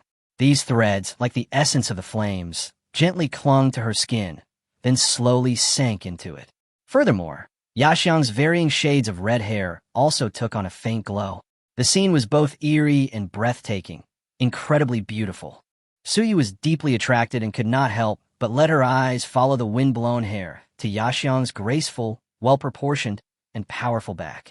She was still wearing only a bra, and her bronze skin looked translucent and shiny in the bonfire's light. Aren't you cold? Suyu couldn't help but ask. Yashiang's favorability rating was still at indifference, and coupled with her usual cold attitude, Suyu thought she would ignore it. Unexpectedly, Yashiang slowed down her pace, raised her palm, and raised her index finger. My magic power is related to fire, so I'm not very sensitive to this kind of weather. As she finished speaking, a faint flame erupted from Yashiang's fingertips. Rather than witch power, it felt more like magic from a novel. Although Suyu knew about the existence of witches and the reality of witch power, he was still shocked to see it firsthand. But could he himself possess such an ability? Soon, the two arrived outside the large treehouse on the west side of the camp. Compared to the hide tents and thatched huts outside, the sight of this hollowed-out tree used as a shelter startled Suyu. After Yashiang lifted the hide curtain at the door, he slowly followed her inside. Inside the treehouse, Winnie was crouching by a bonfire, warming herself. The flames weren't very strong, but they still gave off a hint of warmth. The flickering flames illuminated the dim space within. Seeing Suyu arrive, Winnie stood up and yawned. She tightened her fur robe and sat down sideways on the hay-covered area in the middle of the room. In the dim firelight, her charming eyes kept studying Suyu. This was the first time she had observed this boy so closely. When she was brought back, she had only glanced at her from a distance. Now that she had a closer look, she was indeed good-looking, with skin even fairer than hers. One could tell at a glance that she was from a large tribe. Yashiang said nothing, walking straight to Winnie and sitting cross-legged. What about me? Suyu looked around and saw that the only spot with hay in front of Winnie was Lin's. But getting so close, Suyu was a little nervous, worried about losing control, and even more afraid of getting too close to Yashiang and getting a beating. He couldn't help but wonder, how come all the women in this world have such hot bodies? Their living conditions were clearly backward, yet the food seemed to be incredibly nutritious. Fair-skinned, beautiful, and with long legs, unlike Lin's gentleness and Yashiang's heroic spirit, Winnie's first impression on Suyu was of a fair, wealthy, and beautiful woman with a strong, queenly aura, a true beauty. Come sit over here. I want to eat you. Winnie smiled and pointed to the empty seat in front of her. Okay. Suyu responded and walked over without hesitation. Being able to admire a beautiful woman up close and openly was naturally the best thing. Even the tip of her nose felt a little hot. We are witches, including most of my people. Winnie went straight to the point. The smile on her face gradually faded, and she stared straight at Suyu, as if she wanted to see something from his face. But she was disappointed. The boy before her showed neither fear nor disgust. This was abnormal. On this continent, young and old alike kept their distance from them, either with fear or disgust. Because the existence of witches undermines the very foundation of the tribe's survival, reproduction. They carry a curse, and any man who has intimate relations with them will inevitably die, without exception. Therefore, for the sake of the tribe's development and future, witches are despised, expelled, and even hunted. But Suyu still smiled. I know, Sister Lin told me. Wei and I had originally planned to give up on Suyu, so it was understandable that he would be angry about this, but he did not hold any resentment. This behavior made Wei and I feel unusual. Could he really be from Blue Star? That unknown land? Her heart was stirred, and her interest in Suyu grew stronger, especially regarding his resurrection. Therefore, she needed Suyu to stay, and this was the real purpose of summoning him here today. You fulfilled your promise with Yaxiang and saved Kokoro. What are your plans now? Winnie didn't directly ask if she was leaving, but instead cleverly used Kokoro's belonging to guide the conversation, making it difficult for Suyu to refuse easily. Of course, if she knew what Suyu was thinking, she wouldn't have bothered with such an effort. After all, he still needed them to improve his favorability. I can't return to Blue Star for now. In this unfamiliar place, I'll have to stay with you for now. As for Kokoro, I'll take care of her. Suyu didn't feel wronged at all, instead happily accepting this free wife. He was also curious. In this era, was there any concept of marriage between men and women? Or was sexual intercourse considered a partnership by the tribe? Will you stay? After receiving a satisfactory answer, Winnie let out a barely perceptible smile. She nodded, her fingers lightly tracing the slender thigh beneath her robe, and continued, Sure, Yaxiang will tell you the details. As she spoke, Winnie inadvertently changed her posture, her two white thighs overlapping and placing them, her robe slipping off, revealing a dazzling white. These legs were truly white, so you couldn't help but take a second look. Winnie didn't seem to care. She reached out and groped in the dark corner beside the hay, and suddenly threw a silver-white object to Suyu. Your thing, take it. Suyu looked down and saw that it was a cell phone, but he remembered that he also had a mini flashlight. Turning around, Winnie saw the keychain's mini flashlight tucked between her slender, fair fingers and swung in the air. I really like this, so I'll keep it, she smiled. In exchange, you can live with Kokoro. By the time Suyu returned to Kokoro's thatched cottage, it was already late at night. Yaxiang stopped him at the door, her expression extremely serious. Since you agreed to stay, you're one of our people. To survive here, you have to participate in the work. Come hunting with me tomorrow, and don't stay up too late. The implication was, no free food or free drinks. Suyu nodded, and Yaxiang turned and left. Inside, Kokoro and Lin were cuddling, already deep in sleep. The animal skin and Suyu's sweatshirt covered only their upper bodies, leaving their 4 white thighs exposed. The scene was slightly erotic, and it made one's imagination run wild. Suyu rubbed her nose, feeling a burning sensation inside her. Looking at the scene before him, he sighed softly. If he had come back earlier, he might have been able to sleep with Kokoro in his arms. Suyu tiptoed to the two of them and pulled his sports jacket down to cover their thighs.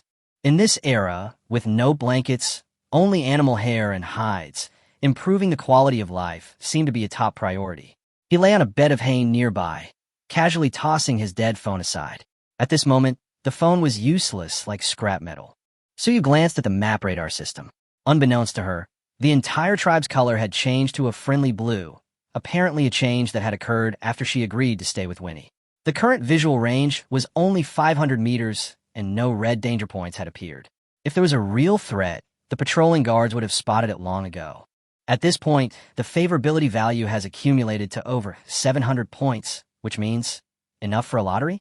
10 consecutive draws have always been a source of joy, anger, sorrow, and happiness for game enthusiasts. Perhaps this is a true reflection of the pain and joy. A 10-draw streak costs 500 points of favorability. To make life a little easier in the future, Suyu decided to stop dwelling on those distracting thoughts. Xiao AI, go to the lottery page, he whispered. Xiao AI responded, the lottery page is open. The page was a prize pool-style interface, with no item descriptions or drop rate information. I hope the system isn't too tricky, Suyu silently prayed, then began the lottery.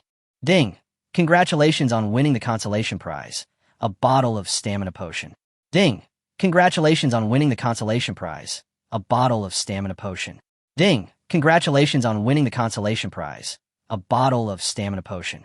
Su Yu's brows furrowed in a frown, a feeling of helplessness welling up in her heart. That's enough. I've been comforted enough. Ding! Congratulations on winning the consolation prize, a bottle of stamina potion. The system, as if on repeat, spouted 7 times. Ding! Congratulations on obtaining the blueprint for a simple textile loom. Ding! Congratulations on obtaining a bag of salt. Ding! Congratulations on obtaining a bottle of vinegar. Adding the stamina potion from a newbie gift pack, he now had 8 bottles. Since they were just consolation prizes, he didn't expect them to be particularly high quality. Just like that, 500 points of favorability had been squandered. Taking a step back, the more he thought about it, the angrier Su Yu grew. Rage welled up in his heart, his nerves flaring, and he simply gulped down all 8 bottles at once. Ding! You drank the stamina potion multiplied by 8, and your physical attributes were greatly improved. Suddenly, Su Yu felt a surge of strength in her originally weak body, slowly emerging from her lower abdomen, passing through her internal organs, the 8 meridians, and wandering throughout her body. She even felt a little comfortable. All the pores in his body seemed to open, and he could clearly sense the slightest chill from the outside world. This power washed over his flesh, finally converging on his arms. The strength in his arms was clearly increasing. System prompt. Enhancement complete. Su Yu clenched his right fist, his joints crackling. He felt his arm burst with strength and confidence. Xiaoai. I'm here. Give me an explanation. Su Yu's face was filled with despair. Xiao AI replied. After taking the stamina potion, the enhanced strength will be randomly distributed among the hands, feet, waist, abdomen, brain, and internal organs. The host was extremely lucky, so all of it was concentrated in the same place. The morning air was exceptionally fresh, tinged with a hint of coolness and a fishy smell. The coolness swam back and forth on my cheeks like little fish. Su Yu felt something was amiss. She opened her eyes and was greeted by Yaxiang's delicate, beautiful face. On a typical morning, catching the first glimpse of such a beauty would have been bliss for any man. If it weren't for the bone knife hovering just above her mouth and nose, she would have been completely lost. Are you awake? Yaxiang raised her lips, a rare sight, but her eyes held no smile. Her expression was a bit cold, causing Su Yu to shudder. Wake up now. As awake as you can be, Su Yu responded immediately. Yaxiang put away the bone knife, and Su Yu immediately jumped up from the haystack. Not far away, Kokoro was smiling, covering her mouth with her hands, looking quite amused as she watched him wake up from his shock. During her awakening, Kokoro had been in a state of illness, appearing weak and frail. Now she had recovered and was as lovely and lively as ever. I'll wait outside, don't be too long. Yaxiang strode out of the tent.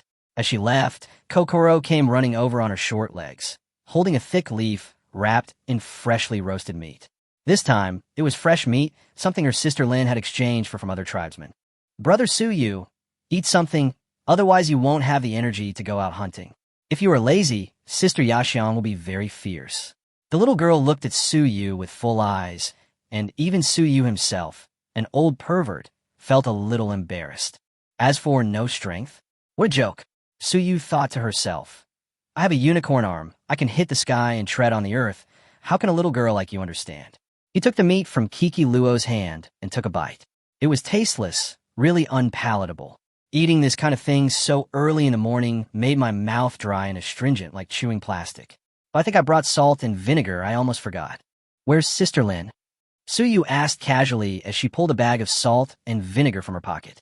She's helping with the wild animal meat, Kokoro replied, her eyes wide as she watched Su Yu repeatedly pull strange object from her pocket, as if she were watching a magic show. After all, she was pulling object from thin air, so Su Yu had to pretend they were hidden in her pocket. This is salt, and this is vinegar. Add a little bit to the meat, and it'll taste even better, Su Yu said as he rubbed some salt and vinegar on the meat. He took a bite, and the flavor immediately improved several levels compared to before. He taught this method to Kokoro, and she quickly memorized it. She knew salt, but she had never seen grains this white and fine. The salt they usually ate was coarse, grayish-white crystals. Kokoro simply stuck out her tongue to taste a little, then squinted her eyes. It was a little salty but delicious. Okay, I'm full. It's time for me to go out. Suyu rubbed Kokoro's head and couldn't help but pinch her face. Although it was a little dry, the soft touch was fascinating. He was about to stand up when Kokoro suddenly rushed over and hugged his head tightly. Suyu thought to herself, I don't usually use facial cleanser in the morning, really. This facial cleanser is good in every way, except that it consumes a little air, making it a little difficult to breathe. He returned the hug and took a deep breath of her fragrance. After just a few seconds, Kokoro let go, her eyes misty, and her voice soft. Come back soon. It seemed she was still haunted by Suyu's disappearance yesterday, fearing she'd lose him again. It was understandable that the little girl was anxious about losing him. I know. Suyu smiled faintly, finally standing up and walking out of the tent. Outside the tent, Yaxiang and 4 other young women were ready to go.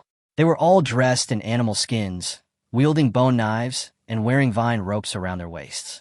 Suyu only recognized. The other 3 were 2 sturdy and 1 thin, with ordinary looks. But they were all energetic and vibrant, their eyes filled with curiosity about Suyu. This is for you. Yaxiang handed over a newly made bone knife with sharpened blade. Suyu took the knife, played with it for a few times, and then left the camp with everyone else. Hunting in the mountains was a completely new experience for Suyu. It wasn't unfamiliar, though. Although he hadn't personally tried it, he had watched a lot of survival shows on Blue Planet and Animal World, so he had some understanding. Moreover, if danger truly arose, he could rely on his unicorn arms, and if one punch didn't work, he could use 2. He truly feared no one. Going deep into the mountains and forests was risky. On the one hand, one had to be wary of potential threats from wild beasts, and, on the other hand, one had to avoid being discovered by other tribes and causing trouble for the tribe. Therefore, Yaxiang was extremely cautious when hunting. Worried about Suyu's lack of experience and his reckless actions, Yaxiang specially placed him beside her, at the front of the team. The 6 of them walked through the jungle, and in a short while, they had already walked a mile or 2. The most formidable animal in this forest is the black bear. Try to avoid it if you see one. Taking advantage of a break on the road, Yaxiang began to teach Suyu some jungle survival tips. Black bear? Black bear, right? Suyu nadith. Those creatures are indeed quite scary, so it's best not to mess with them if you can. Of course, he didn't realize that Yaxiang's instructions weren't genuinely out of concern for him. She didn't think highly of Suyu and was afraid he'd be a drag. If she and her tribe were alone out there, even if she encountered a black bear, she'd definitely risk her life to hunt it down. In her eyes, Suyu was delicate, weak, and a noble from a larger tribe, so she couldn't endure such hardship. This was also the general perception of all the tribe members. Yaxiang agreed to Winnie's suggestion more as a gesture of cooperation, to avoid the tribe members getting annoyed by Suyu's freeloading. And there are porcupines. Their skin is too thick, and our bone knives can hardly penetrate it. Yaxiang continued, while observing her surroundings vigilantly. Are there tigers here? Suyu suddenly asked. Yaxiang nodded. Yes, but I'm not sure where their nest is. They occasionally wander into this area. Perhaps because they were nearing the hunting area, Yaxiang's movements gradually slowed down, and her figure became lighter. She stopped behind a bush and signaled the 4 people behind her to slow down. Danger may occur here at any time. You'd better not run around. Today I will mainly teach you how to fight and hunt wild beasts. As soon as she finished speaking, Suyu suddenly raised her hand to cover her mouth. Yaxiang clenched the bone knife in her hand, almost stabbing out instinctively. She had never let any man touch her in her entire life. It wasn't that she disliked men, but simply that she looked down on them. In her mind, only the strong were qualified to touch her. Suyu, however, clearly fell outside that category. But when she saw Suyu's serious and alert profile and her clear, transparent eyes, Yaxiang retracted her intention to punch him. Perhaps this man had truly discovered something. Chapter 9 Hunting 4. Suyu used her free hand to signal silence. The 4 people behind her were surprised, but since Yaxiang didn't resist, they naturally had nothing to say. After Yaxiang also made a stop gesture, they all squatted down and stopped moving. Their eyes drifted around, waiting curiously. Have you found anything? Yaxiang asked, lowering her voice as much as possible. Suyu didn't look back, still looking outside the half-human-high bushes. Don't move yet. You'll know in about 15 seconds. 15 seconds? It means about dozens of breaths. Hearing Yaxiang's questioning voice, Suyu immediately changed her words. They couldn't understand the unit of seconds. But what would happen in 15 breaths? Yaxiang was completely confused. With her experience living in the jungle, she could detect the presence of wild animals within 100 steps, 100 meters. But at the moment, she didn't feel any danger ahead. If Suyu was lying to her, she wouldn't mind using the rattan frame to lift him up again. Fortunately, 15 breaths were neither long nor short. After a moment of silence, Yaxiang's ears moved because she heard a vibration. It was the vibration caused by the wild beasts running and stepping on the earth. The sound came from far away and became louder and louder, as if the land was shaking along with it. It's a big one, and there's more than one. In their sight, 2 exhausted coyotes appeared first, followed by a huge black shadow. Upon seeing that familiar figure, Yaxiang tensed up unconsciously. She hadn't expected such a coincidence today, encountering this old friend on the first day of her hunting trip with Suyu. At the same time, she was even more surprised, and there was a hint of doubt in her eyes when she looked at Suyu. How could he know? Suyu naturally saw it through the map radar. The 3 conspicuous red dots were approaching rapidly. If he hadn't stopped Yaxiang, he might have bumped into her. However, after actually seeing that huge thing, Suyu's handsome brows began to furrow. No way, there really is a black bear. He had originally thought Yaxiang was trying to scare him, or was joking. After all, it was common for a new boss to show off his authority on their first day. Suyu, still stuck in the worldview of an ordinary person on Blue Star, instinctively felt a shudder. This was a massive black bear, over 200 centimeters long and weighing perhaps 500 kilograms. Its body was incredibly sturdy, its fur shiny black, its head broad, its eyes small, and its shiny black nose exposed, emitting a thick, white mist. Its right eye and left ear were the most striking features. The hair beneath its right eye had disappeared, replaced by a narrow scar, as if lacerated by a sharp weapon, adding to its terrifying appearance. Its left ear was missing halfway, creating a disproportionate look.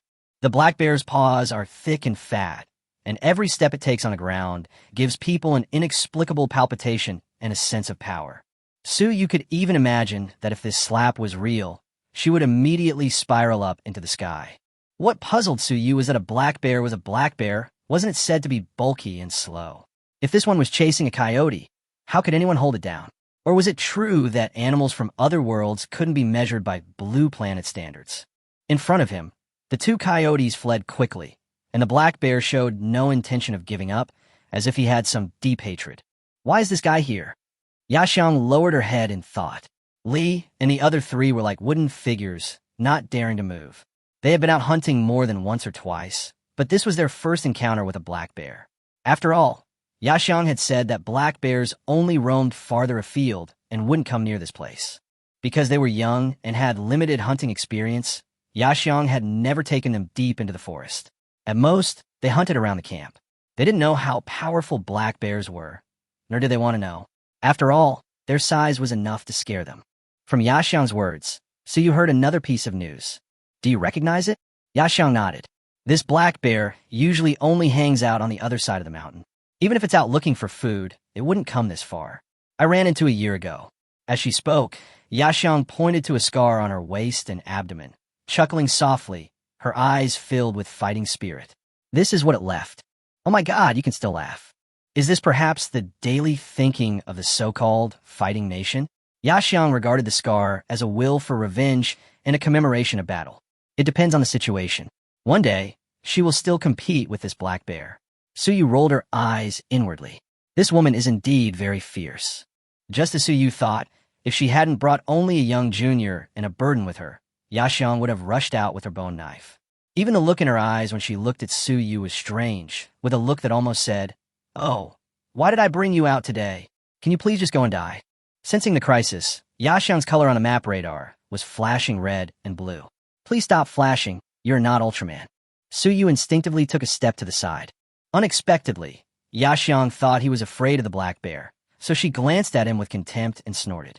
He was a coward after all. No. Compared to the black bear, I'm more afraid of you. Suyu could only complain in his heart. Being looked down upon by a woman was really hurtful to his self-esteem. After all, he was a man with a system. Just now, it was the first time he encountered a black bear in reality, so he was inevitably shocked. As for being scared, sorry, It's not that serious yet. Where did this mysterious confidence come from? First, trust in his own strength, the Qilin arm, and second, wisdom. Suyu was even confident that as long as he was well prepared, he could easily kill the black blind man. Raising the favorability of the witch was Suyu's most important priority. As a completely invisible member of the tribe, relying on small favors to improve her life wasn't impossible, but it was too slow. If things continued like this, who knew if this small tribe could fight against a larger tribe in a year? Suyu wasn't one for living a life of luxury and waiting for death. So, since last night, he'd been considering what he should do next. Making everyone in the tribe know him and feel a positive reaction from him was certainly a bit difficult, but not impossible. The quickest path to this goal was to establish an image, one that would earn the respect and admiration of his fellow tribesmen. Winnie had said that this tribe was mostly composed of witches, all women. A man with a successful career, a wealthy family, a loving devotion to his wife and children, a respectful attitude towards his parents and elders, handsome appearance, a toned figure, immense physical strength, and a strong sense of responsibility was the ideal man for the women of Blue Star. However, this world is slightly different. Here, men only need to possess absolute strength to win the hearts of women. After all, their living environment determines their way of thinking. For women, a man with great strength can hunt enough food, gain a high position in the tribe, reproduce more offspring, and lead the tribe to become stronger. If he is also a little handsome, it will be even more perfect. Women's admiration for heroes seems to apply to all eras. Therefore, what Suyu needed was an opportunity to demonstrate his strength and value. As long as he had this step, it would not be difficult for him to move up. Right now, an opportunity arises. Even better, with the right people. Chapter 10 Hunting 5. The black bear, chasing the coyote, quickly disappeared from sight. Except for Yaxiang and Suyu, the other four breathed a sigh of relief. Let's go north. With these baby birds, it was impossible to be too unrestrained. Yaxiang glanced at the direction where the black bear disappeared and finally stopped thinking about it. There would be opportunities in the future anyway. The black bear appeared from the east and left from the west. So crossing directions shouldn't be a big problem. But after taking 2 steps, he realized that Suyu was still standing there in a daze. What's wrong? Are you so scared? Yaxiang asked coldly. Who said I'm scared? Suyu's eyes rolled, and she made up her mind. Then she smiled awkwardly. I'm just a little tired and want to take a rest. Then she sat down on the ground. Yaxiang's face darkened instantly. He was already so wilted after just encountering a black bear. Will you ever go hunting again? If Winnie hadn't still harbored a lingering hope for Suyu, she'd have been so worried she'd have chased this pampered man away. However, seeing Suyu rubbing her legs, Yaxiang sighed inwardly. Ultimately, she and Lin were thinking the same thing. Suyu had helped Kokoro complete her Shrine Maiden Awakening, and not only had she survived, but nothing had happened to her either.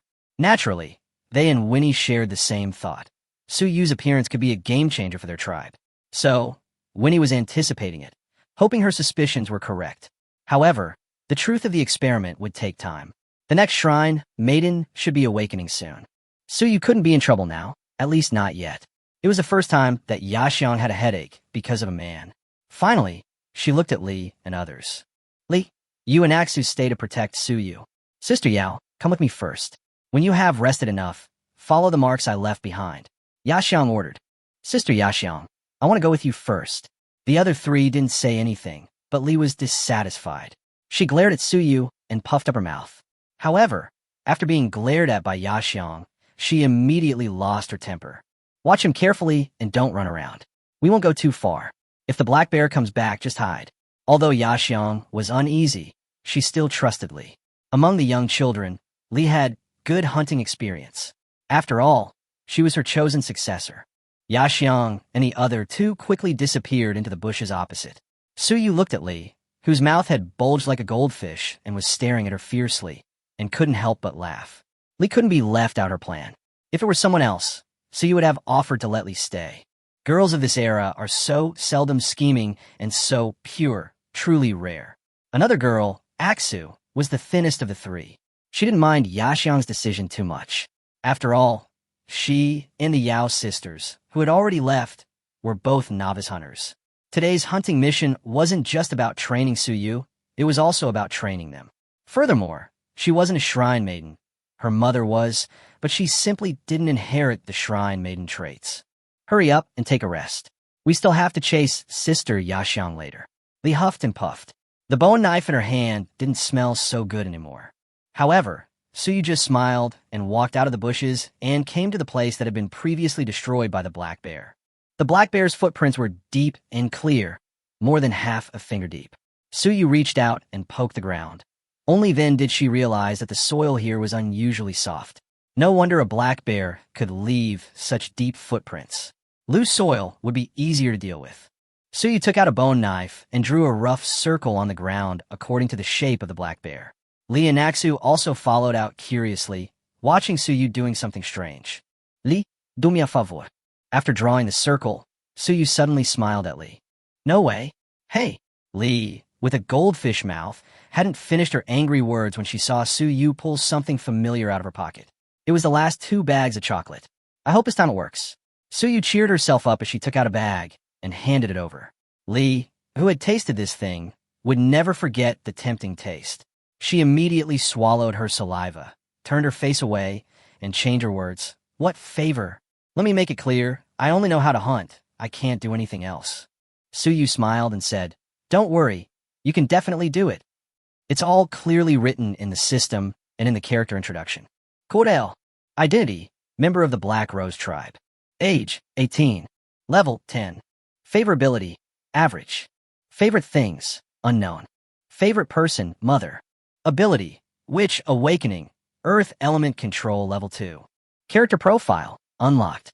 Not only that, after yesterday, Suyu heard Lin accidentally mention that Li was the one who helped with digging pits and burying people, because she was the only witch in the tribe who had an affinity with the earth element. Only one child. Li's ability is to control the earth element. She can change the properties and shape of the soil at will, and even transfer it. Although Suyu was puzzled after hearing this ability should be very strong. Think about those novels and TV shows on Blue Star, with the earth spikes and the earth-shattering stars. How cool and explosive they were. How come here he becomes a professional pit digger? Of course, if he hadn't been so skilled at digging holes, it would have been difficult for him to operate. What exactly do you want to do? Li looked at Suyu's somewhat obscene smile, and her hair stood on end. Suyu pointed to the line drawn on the ground and said, Help me dig a hole here. Make it as deep as possible and taller than me. That's it. Li was skeptical while chewing chocolate. Setting a trap? It shouldn't be too easy for her. Yes, as soon as possible. This time, Suyu tore open the wrapping paper and threw it away. The girl picked it up reluctantly and put it in the animal skin pocket. What a silly girl. Leave it to me. A foodie's motto is, I'll do the work if I'm fed. Li got to work without a word. This was her first time digging a hole for something other than burying someone, so without any mental burden, she worked quickly. Under the influence of pure white magic, the soil beneath the ground began to disintegrate and shift, sinking at a visible speed. After finishing this, Suyu looked at Aksu beside her. The little girl was only 16 years old, a head shorter than Suyu. Seeing Li eating the strange clod of earth, still not satisfied, she was a little dumbfounded. Sister Li, isn't the meat we brought delicious anymore? Aksu, come with me to find some thin bamboos. There are some on the way here. About 10 will be enough. Suyu patted Aksu's head and handed over the last piece of chocolate. The girl hesitated for a while before carefully taking a bite. Well, the meat is indeed not fragrant.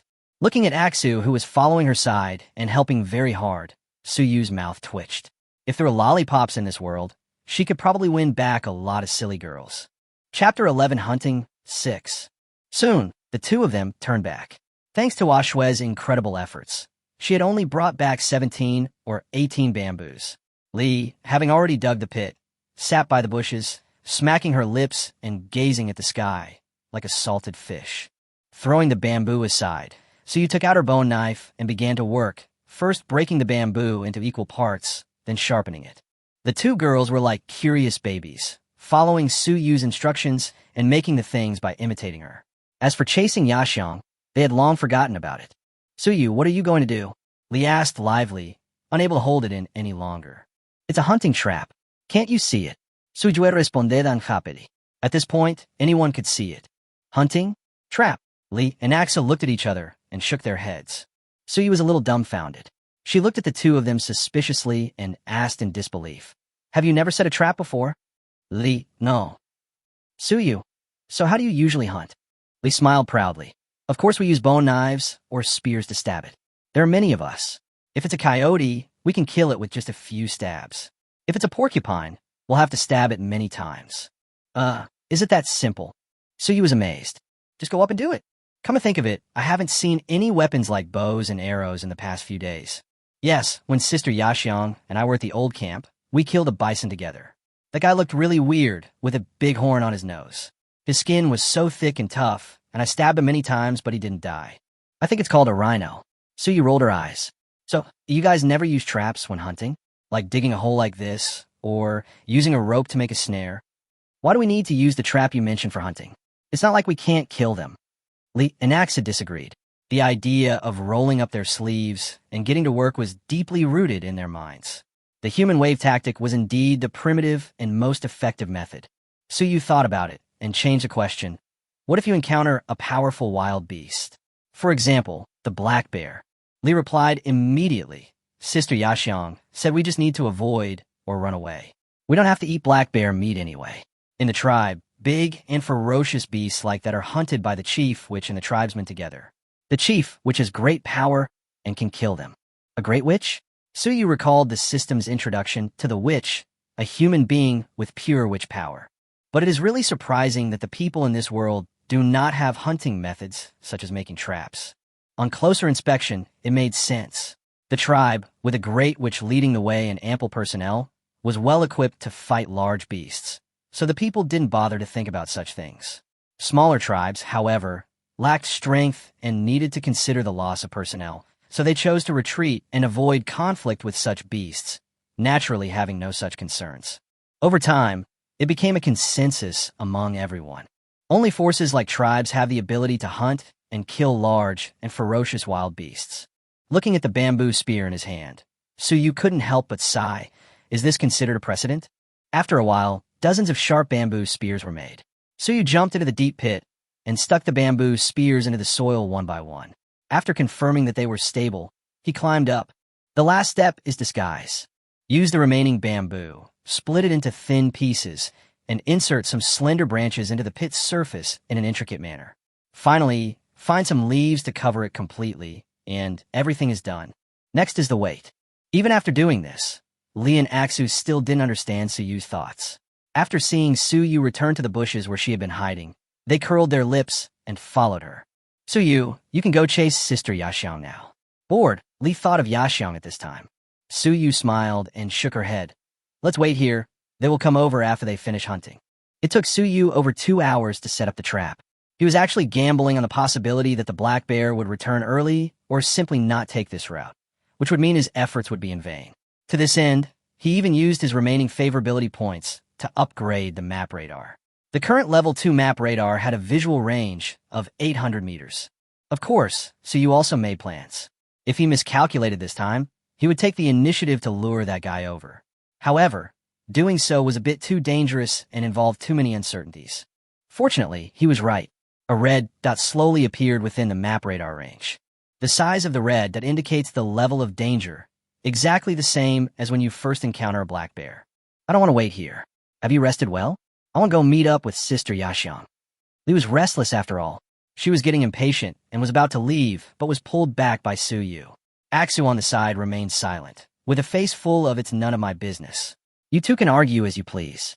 I'll listen to whoever wins. He was such a skinny guy. How could he have such a strong grip? Li couldn't break free, so she could only stare and complain. Let me go, or I will be angry and let Sister Yaxiang beat you up. Suyu ignored him and said, if I let you go now, what if you scare Dahe?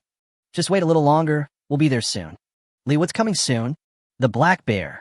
Chapter 12 Hunting 7. Li, who had been struggling just now, suddenly became quiet and unconsciously moved closer to Suyu. Axu, who was beside her, was also too frightened to move and moved closer to Suyu. Even if he was unreliable, they still instinctively chose the only male around them. Suyu, take your hand away, it hurts. Li didn't dare to move anymore, her face flushed with shame. Suyu finally let go of her hand and whispered, you're not running away anymore? Li immediately shook her head. No more running. She followed Su Yu's gaze and asked softly, "Is the black bear really back?" "Yeah, almost there, about 2 minutes or so. That's about 100 breaths." The black bear was slower this time, perhaps having already caught the 2 coyotes and avenged them. I just don't know what the coyotes had done to deserve being chased so relentlessly by a black bear. "How do you know the black bear will come back?" "Mingming has been with us all the time." Li didn't quite believe it, but she was afraid it was true. Her breathing became rapid, and she almost forgot how many times she had counted. Su Yu chuckled. Yixiang said that this is not its activity area. Animals, like humans, have spirituality and will be more vigilant in unfamiliar places, so they will instinctively choose to trust the path they took at the beginning. It has been here before and knows there is no danger. So for it, this is the right way home. The sun was approaching noon, its warm rays blocked by the towering trees, slanting down to the ground. Not far away, a dark shadow gradually became clearer. The footsteps were neither heavy nor light, but sounded quite dull. It was tearing the corpses of 2 coyotes in its mouth, and blood was dripping along the walkway into the jungle. It walked back step by step. Seeing this scene, Li and Aksu were so frightened that they dared not speak, their hearts in their throats. In the woods about 3 miles from Su Yu and the others, Yaxiang had already hunted quite a bit. A moose, 2 spotted squirrels, and a wild boar. Sisters Yaohua and Yaolan also caught a few rabbits and a fox. However, Su Yu and the others hadn't caught up, which still worried her. She had originally planned to stay an hour longer, but now she wasn't in the mood. I felt nothing but disappointment towards Su Yu. Although she hadn't initially held high expectations for children from larger tribes, the children of elders, clan leaders, and high shamans were often cared for by dedicated tribe members or slaves. Even when they went out for hunting training, it was mostly just for show. Killing a few rabbits or foxes was considered a significant achievement.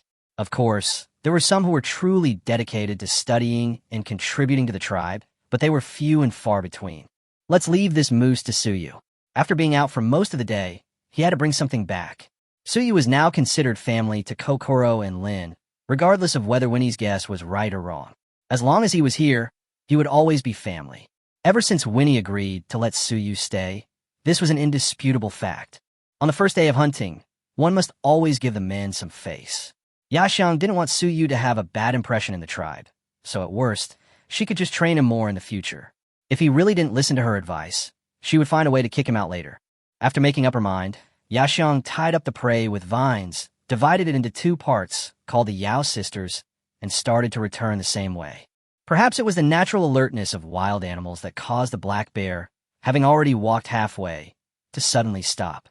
It felt as if there was an unknown danger in the bushes ahead, and that it was being watched strangely. Roar! With a deep roar, the coyote in its mouth began to splatter blood. Finally, it took a step forward. Like Su Yu, self-confidence comes from trust in one's own strength. The black bear was very confident in its strength. Aside from the strange human woman who could wield fire and injured it a year ago, it had never encountered an opponent. If 2 foreign coyotes hadn't bitten one of its cubs today, it wouldn't have been so angry as to chase the 2 fools to death. In its area, no animal dares to provoke it. Su Yu and the other 2 just watched the black bear approach step by step, feeling nervous and inexplicably excited at the same time. Of course, Su Yu was concerned about whether the trap could kill the black bear, or rather, restrict its movement. As long as he could significantly reduce the black bear's mobility, he could guarantee its demise. After all, he drank 8 bottles of stamina potions, only to strengthen one of his Qilin arms. He was like an assassin with all his stats focused on attack, possessing only offensive power but 0 defense. Plus, the black bear was incredibly fast. If he were at full strength, he could easily be dealt a blow.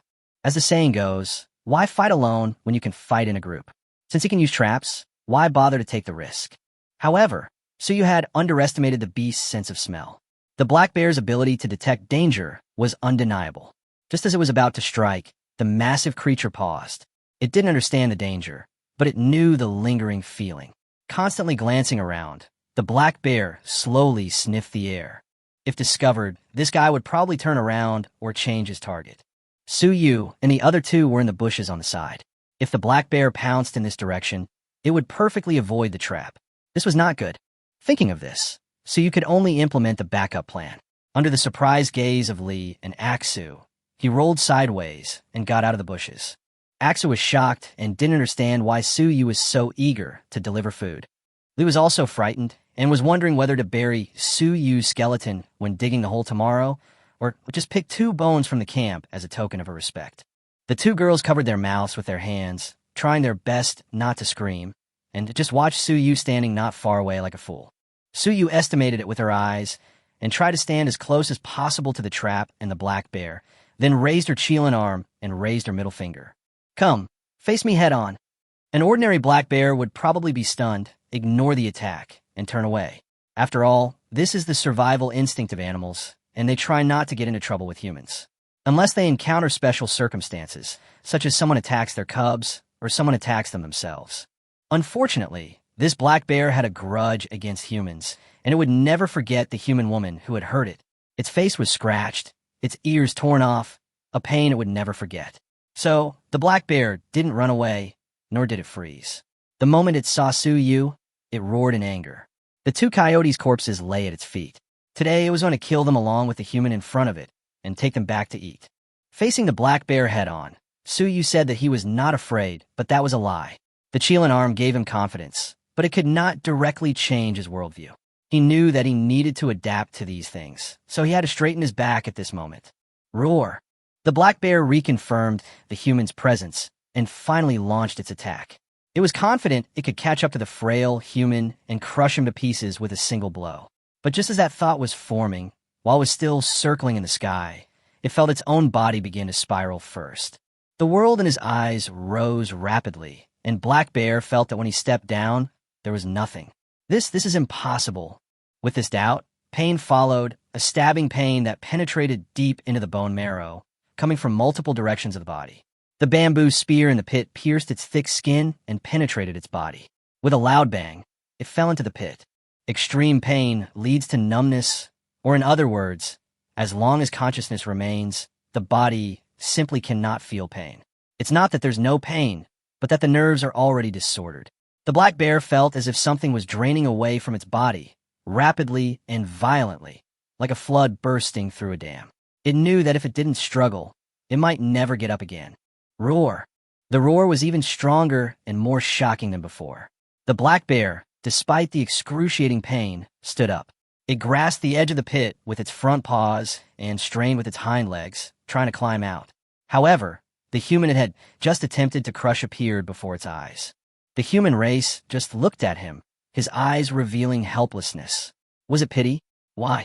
Alas, a short pain is worse than a long one. Suyu sighed as he watched the black bear desperately trying to survive. This was his first time hunting an animal, and seeing the black bear's body riddled with holes from the bamboo spears, he couldn't help but feel a pang of pain. But this is something one must learn in this world, a crucial rule for survival. Kindness is tantamount to suicide. Suyu's eyes became firm, and he swung his right fist at the black bear's upturned head. Pong! The crisp sound of impact, mixed with the cracking of bones, was particularly piercing at this moment. Suyu also felt for the first time the immense power of her right arm. With this blow, not only did the black bear's skull shatter, but its entire massive body was crushed to the ground. The ground shook violently, and even Suyu himself nearly lost his balance and fell into the pit. Suyu sat down on the ground, and then lay down, staring blankly at the sky blocked by the giant tree, and then looked at her fist, which was red from the violent impact, with mixed feelings in her heart. This is the beginning of life in another world. Chapter 13, Hunting 8. Suyu, are you okay? Everything stopped. Lee jumped out of the bushes shouting and hurried to check on Suyu, who was lying on her back on the ground. However, Aksu approached the pit cautiously, lay cautiously on the edge of the pit, poked her little head in, and then swallowed a mouthful of saliva. There was a clear concave mark on the black bear's forehead. This was the first time in her life that she had seen a black bear die in front of her eyes, and it was beaten to death by someone with a fist.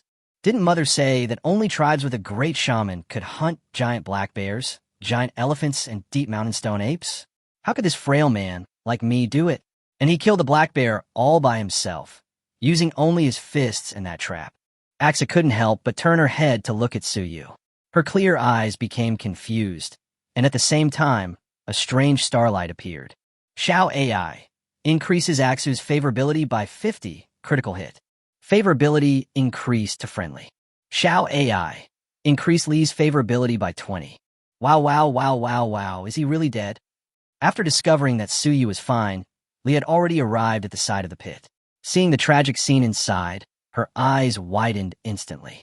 This pit was dug by her, so naturally she was more shocked than outsiders. The pits she dug were always used to bury people, and this was the first time she used it to kill wild animals. So, I also have a share of credit behind the success. Thinking of this, Li felt better. Hey, you two be careful. If you fall down, you'll be like that black bear. Suyu sat up and threatened. The two girls then moved away from the bear. The holes on its body were really scary. But soon, they couldn't help but look over a few times, still unable to believe what was happening. After a short rest, Suyu jumped onto the black bear and pulled out the bamboo spears one by one. Aksu and Li supported her from above. After a while, they cleared the pit except for the ones that were pressed by the black bear's body. After all, the black bear weighed over 500 kilograms, and Suyu couldn't lift it. If I use the stamina potion to strengthen my left hand next time, maybe I can carry him out directly. Oh no, if I have the chance, I should strengthen my waist and abdomen.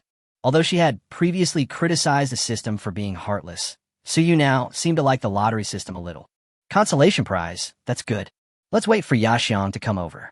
We can lift it up when there are more people.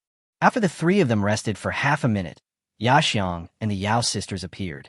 Seeing Suyu resting like a salted fish against a tree, Yaxiang's face darkened even more. Over there, Li and Aksu were scratching and drawing on the ground with bone knives, seemingly playing something. It wasn't until they heard Yaxiang's voice that they woke up and jumped up. Ah, Sister Yaxiang, I'm not lazy. Neither have I. The two girls' reflexes were hilarious, probably due to the trauma of their daily scolding. The Yao sisters were stifling laughter in the background, feeling lucky they weren't left behind. They even managed to hunt a rabbit today. There would be rabbit soup tonight. Yaxiang ignored the two of them and walked straight to Suyu, throwing the tied-up moose over to her with a cold voice like a man-eating tiger. Take this back and give it to Kokoro. Don't tell her it's mine. She'll take care of it. Come out with me alone again this afternoon. If you don't learn how to hunt, how will you take care of Kokoro in the future? Suyu was stunned, then instantly understood what Yaxiang meant. She was also surprised by her thoughtfulness. This was to ensure he wouldn't lose face when he returned to the tribe. After all, as a man, if he couldn't even hunt, what good was he? They valued a man's hunting ability more than water purification. Suyu smiled slightly, but pointed to the pit not far ahead. I think you should first consider how to bring it back. Yaxiang frowned. She instinctively felt that Suyu was rejecting her. He can't hunt, and he doesn't want to learn. How about I beat him up now? I can't bear it anymore. But she still turned around and looked at the place Suyu pointed. There seemed to be a large pit there, which hadn't been there when she'd left. Furthermore, the smell of blood was rather strong. Yaxiang couldn't help but look at Rei. As a fellow shrine maiden, she naturally knew Rei's abilities, and the appearance of this pit was definitely related to Rei. What's going on? What's there? Yaxiang looked at Li and asked coldly. Li raised her head, thought for a moment, and said, It's the black bear from before. It died in the pit. Black bear? Died in the pit. Are you kidding me? She must know what that black bear is capable of. Even she didn't get much advantage last time. Thinking of the black bear, Yaxiang's fighting spirit was aroused, and she was still considering when to go find it again. Now that her fire control ability has reached level 3, the next meeting will not be like last time. Yaxiang, who was still thinking about revenge, had already arrived at the edge of the pit. When she saw the familiar enemy's limp, dead appearance, she was completely stunned. His mind suddenly went blank, and his originally bright eyes instantly turned completely dark. If Suyu saw this, she would definitely say, This person's eyes are dead. His face was filled with the words, Ah, my old friend. Aksu, who was standing by, added another blow. Suyu killed him. My brain suddenly hurts a little. Yaxiang was stunned for a long time before she came to her senses. Her eyes brightened up, and she could only hear a name. What did you say? It was Suyu. She asked us to dig a hole and cut bamboo to make a trap. Then the black bear fell into it and was finally killed by Suyu's punch. Li explained it. Digging a pit, cutting bamboo, a trap? What the hell was this? It was beyond her comprehension, her head pounding. Yaxiang simply decided not to dwell on it for now. She could figure out later anyway. She just wanted to know if Li's last words were true. You killed him with one punch? Yaxiang turned around and looked at the man who should have disappointed her. Suyu rubbed her nose and smiled. You can say that. Although it was a trick, it relied on the ability of the trap. To be honest, Yaxiang couldn't believe it, because Suyu's body, no matter how you looked at it, didn't have such a strong power. But Li and Aksu wouldn't lie, including the deep depression on the black bear's forehead, which was not fake. She was shocked but quickly calmed down. The bloody smell of a black bear could easily attract other wild animals. Now was not the time to discuss such matters. Looking at her old rival who had become food, Yaxiang said decisively, "We can't take this back. Li and Aksu, you're small, so come with me. We'll break it down here and take the fur and meat back with you." "Oh, okay, Sister Yaxiang." Li nodded, and Aksu also took out the bone knife. The three women skillfully divided the work in the pit and dissected the animal. They were busy for nearly 3 hours before they finally brought all the edible parts of the black bear up there. The nearly 500-pound black bear was finally broken down to about 300 pounds. Each person carried about 50 pounds, which wasn't too heavy. Combined with the beasts they had hunted earlier, the trophies were incredibly plentiful. Along the way, Yaxiang remained icy and silent. Today's events were too bizarre, and her heart was beating several times faster than usual, her blood churning. She needed a quiet place to think quietly and discuss things with Winnie. For the first time, Yaxiang felt the journey back to the city was somewhat difficult and long, but she had never felt as light and excited as she did today. Comparatively, Aksu is much simpler and heartless. Following behind Suyu, she recalled the scene of him killing a black bear with one punch. Looking at his broad shoulders that were different from those of women, she felt that Suyu was taller and more handsome. After the group returned to the camp, Yaxiang arranged for a special tribesman to distribute most of the black bear meat. In just one evening, the news that Suyu had killed the black bear spread throughout the camp. Chapter 14, Black Snake Tribe 1. Kokoro was originally at the pond, learning how to purify water from her tribe. When she heard that Yaxiang's hunting team had returned, she ran back happily. Not long after Suyu returned to the hut, Lin also returned, holding a newly sewn hide. She was delighted to see a pile of meat spread out in the room. There was a baby moose and several large pieces of raw meat. The moose was a gift from Yaxiang, who had instructed Suyu to go hunting again tomorrow. The black bear meat was very rough and needed to be reprocessed, so Lin, who had just finished work, couldn't rest. "Leave the meat to me. You've been tired all day, so take a rest. I'll also give you this animal skin to wear," Lin said, handing the animal skin coat to Suyu. Then she took out a knife to cut the meat and sat aside to carefully and delicately process it. This kind of woman is what a virtuous and capable woman refers to. Suyu smiled and nodded. He also had his own things to do now, so it saved him some trouble. Next to the animal meat, there was a bamboo as thick as a bowl. Suyu brought it back because the material was extremely tough. This was also the material he planned to use to make a bow. Suyu sat opposite Lin, took out a bone knife, and began to cut the meat. Lin was processing the black bear meat while quietly looking at the man in front of her. After all, on the way back, Suyu was praised to the sky by the girls in the tribe. "Everyone in the tribe says you killed a black bear. Is that true?" Lin asked gently. As Li spoke with such gusto, she instinctively believed it. Perhaps it was because Suyu had become a family member to her and Kekaluo, or perhaps it was because everyone hoped a great wizard would appear in the tribe. "Well, I happened to meet you." Sujue nodded. The bamboo in his hand had been made into a finger-wide bamboo strip. He stretched the bamboo strip to its full extent and tested its toughness. It felt good. The rest was to choose the material for the string. The most common material is beef tendon. In fact, if beef tendon is not available, horsehair or grapevines can also be used. Fortunately, the tribe has a lot of these materials. After the tribe members kill the bison, the beef tendons are usually preserved. Occasionally, they are taken out and used as ropes, so it is not rare. "Are you hurt?" Lin's eyes were concerned, and Suyu smiled in response. "No, you see I'm fine." "That's good. Increase Lin's favorability by 30. Is this okay?" Not only that, ever since Suyu came back, the system has been prompting that the favorability of the unknown tribesman has increased. It should be that the killing of the black bear has begun to affect the tribesmen, which is a good start. Suyu was delighted and looked up at Lin. At this moment, brisk footsteps were heard, and Suyu felt a wave of impact on her back. The soft feeling spread throughout her body, and the damage was quite severe. "Coach, she hit someone with the ball." "Broter Suyue." Kokoro shouted crisply, her head drooping on Suyu's shoulder, her hands holding her tightly. feeling Suyu's scent. Increase Kokoro's favorability by 50. Ever since that night, Kokoro's favorability increased at an outrageous rate, reaching as low as 50. Ahem, I'm here. Suyu reached out and touched Kokoro's head, and the girl immediately let out a hee laugh. After enjoying it, Kokoro smiled and let go of her hand, then hopped over to Lin's side and said, "Sister, let me help you." Xiao AI. The favorability value meets the conditions, and the map radar auxiliary function advanced precise scanning is enabled. The sudden reminder made Suyu stunned for a moment. He quickly checked the system introduction, and his mood suddenly improved. Advanced precision scanning.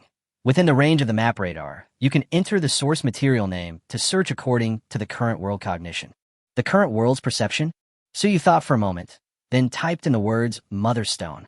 This was also the name of the item he and Kokoro had learned from Xiao AI that night, but they had no idea what it was. As expected, there was no such thing within an 800-meter radius. Then keep it simple. Rabbit. In a flash, within a range of 800 meters outside the camp, the 5 originally moving red dots turned into red crosses. It was a bit useless, but of course it was not worthless. Animals can be searched, but what about plants? Bamboo. Following the input, another red cross appeared on the map radar, not far behind camp. Iron ore. Suyu entered the information again, but this time nothing was displayed. Regarding the origin and distribution of ironware, Suyu planned to talk to Winnie that evening. A year wasn't a long time, but it wasn't a short time either. Ultimately, the right thing to do was to strengthen the tribe as quickly as possible. But no matter what, the search function is still very powerful and will greatly reduce the trouble of finding materials. Kokoro helped Lin process the black bear meat and moose. It was already dusk. After eating some cooked meat to fill her stomach, Suyu went to Winnie's big treehouse alone. In the treehouse, Winnie and Yaxiang sat across from each other, digesting the information they had received from Li and Aksu. The two girls told Winnie everything that had happened, detail after detail. This, in turn, shocked Winnie even more. While Yaxiang was surprised that Suyu could kill a black bear with just her fists, Winnie was more interested in the trap Suyu had set. As a skilled hunter, Yaxiang quickly noticed this as well. After listening to the two people's descriptions, I thought about the effectiveness of the trap. There was a strange flash in Winnie and Yaxiang's eyes. This skill would be very effective against large beasts. We've been learning hunting from our parents since we were little, but we've never heard of this method before. Where did he learn it? Winnie was the first to speak. Also, for a Miko with affinity for the elements of heaven and earth, setting traps would be much easier. Yes, if ordinary people, including great witches with pure witch power, want to make a pit trap, they must dig it by hand.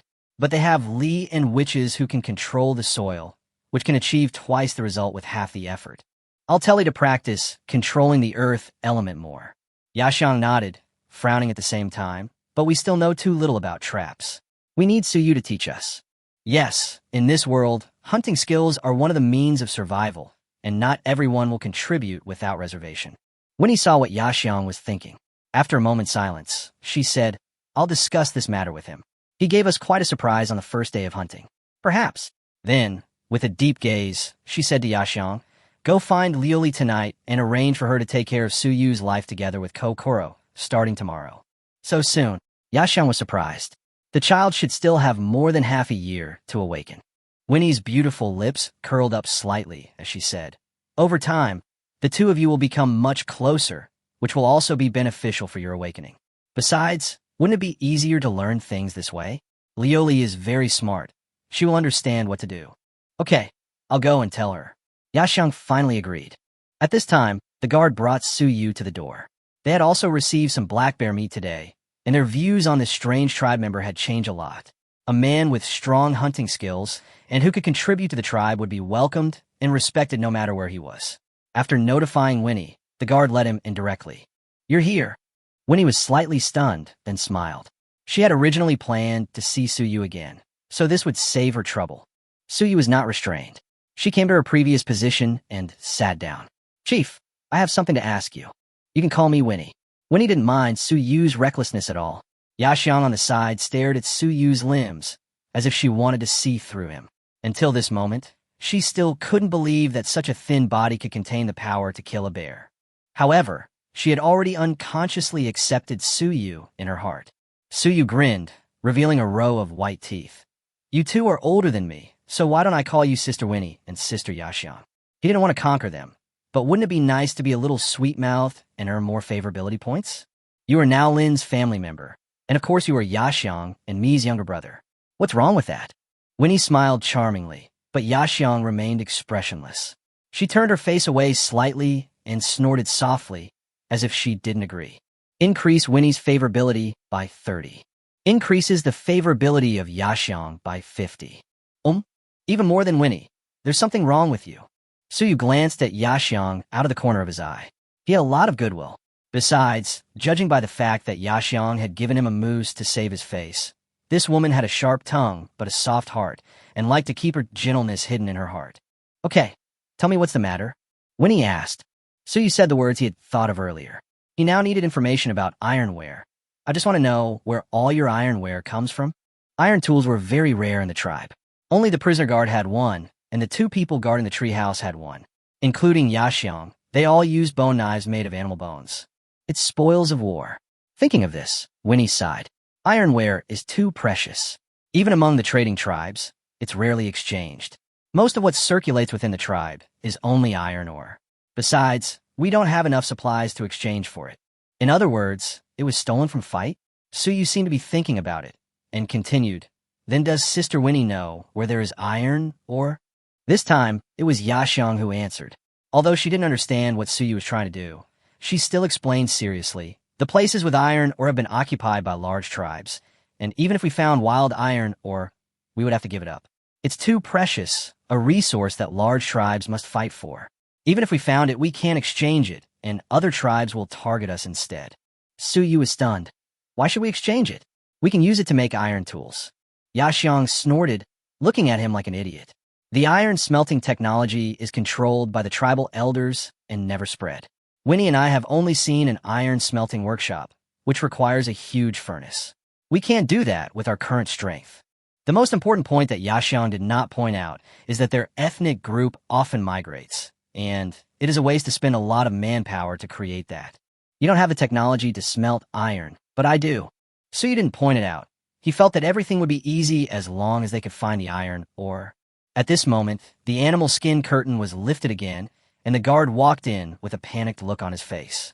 Chief, Vero is back. She's alone and injured. Chapter 15 Black Snake Tribe 2.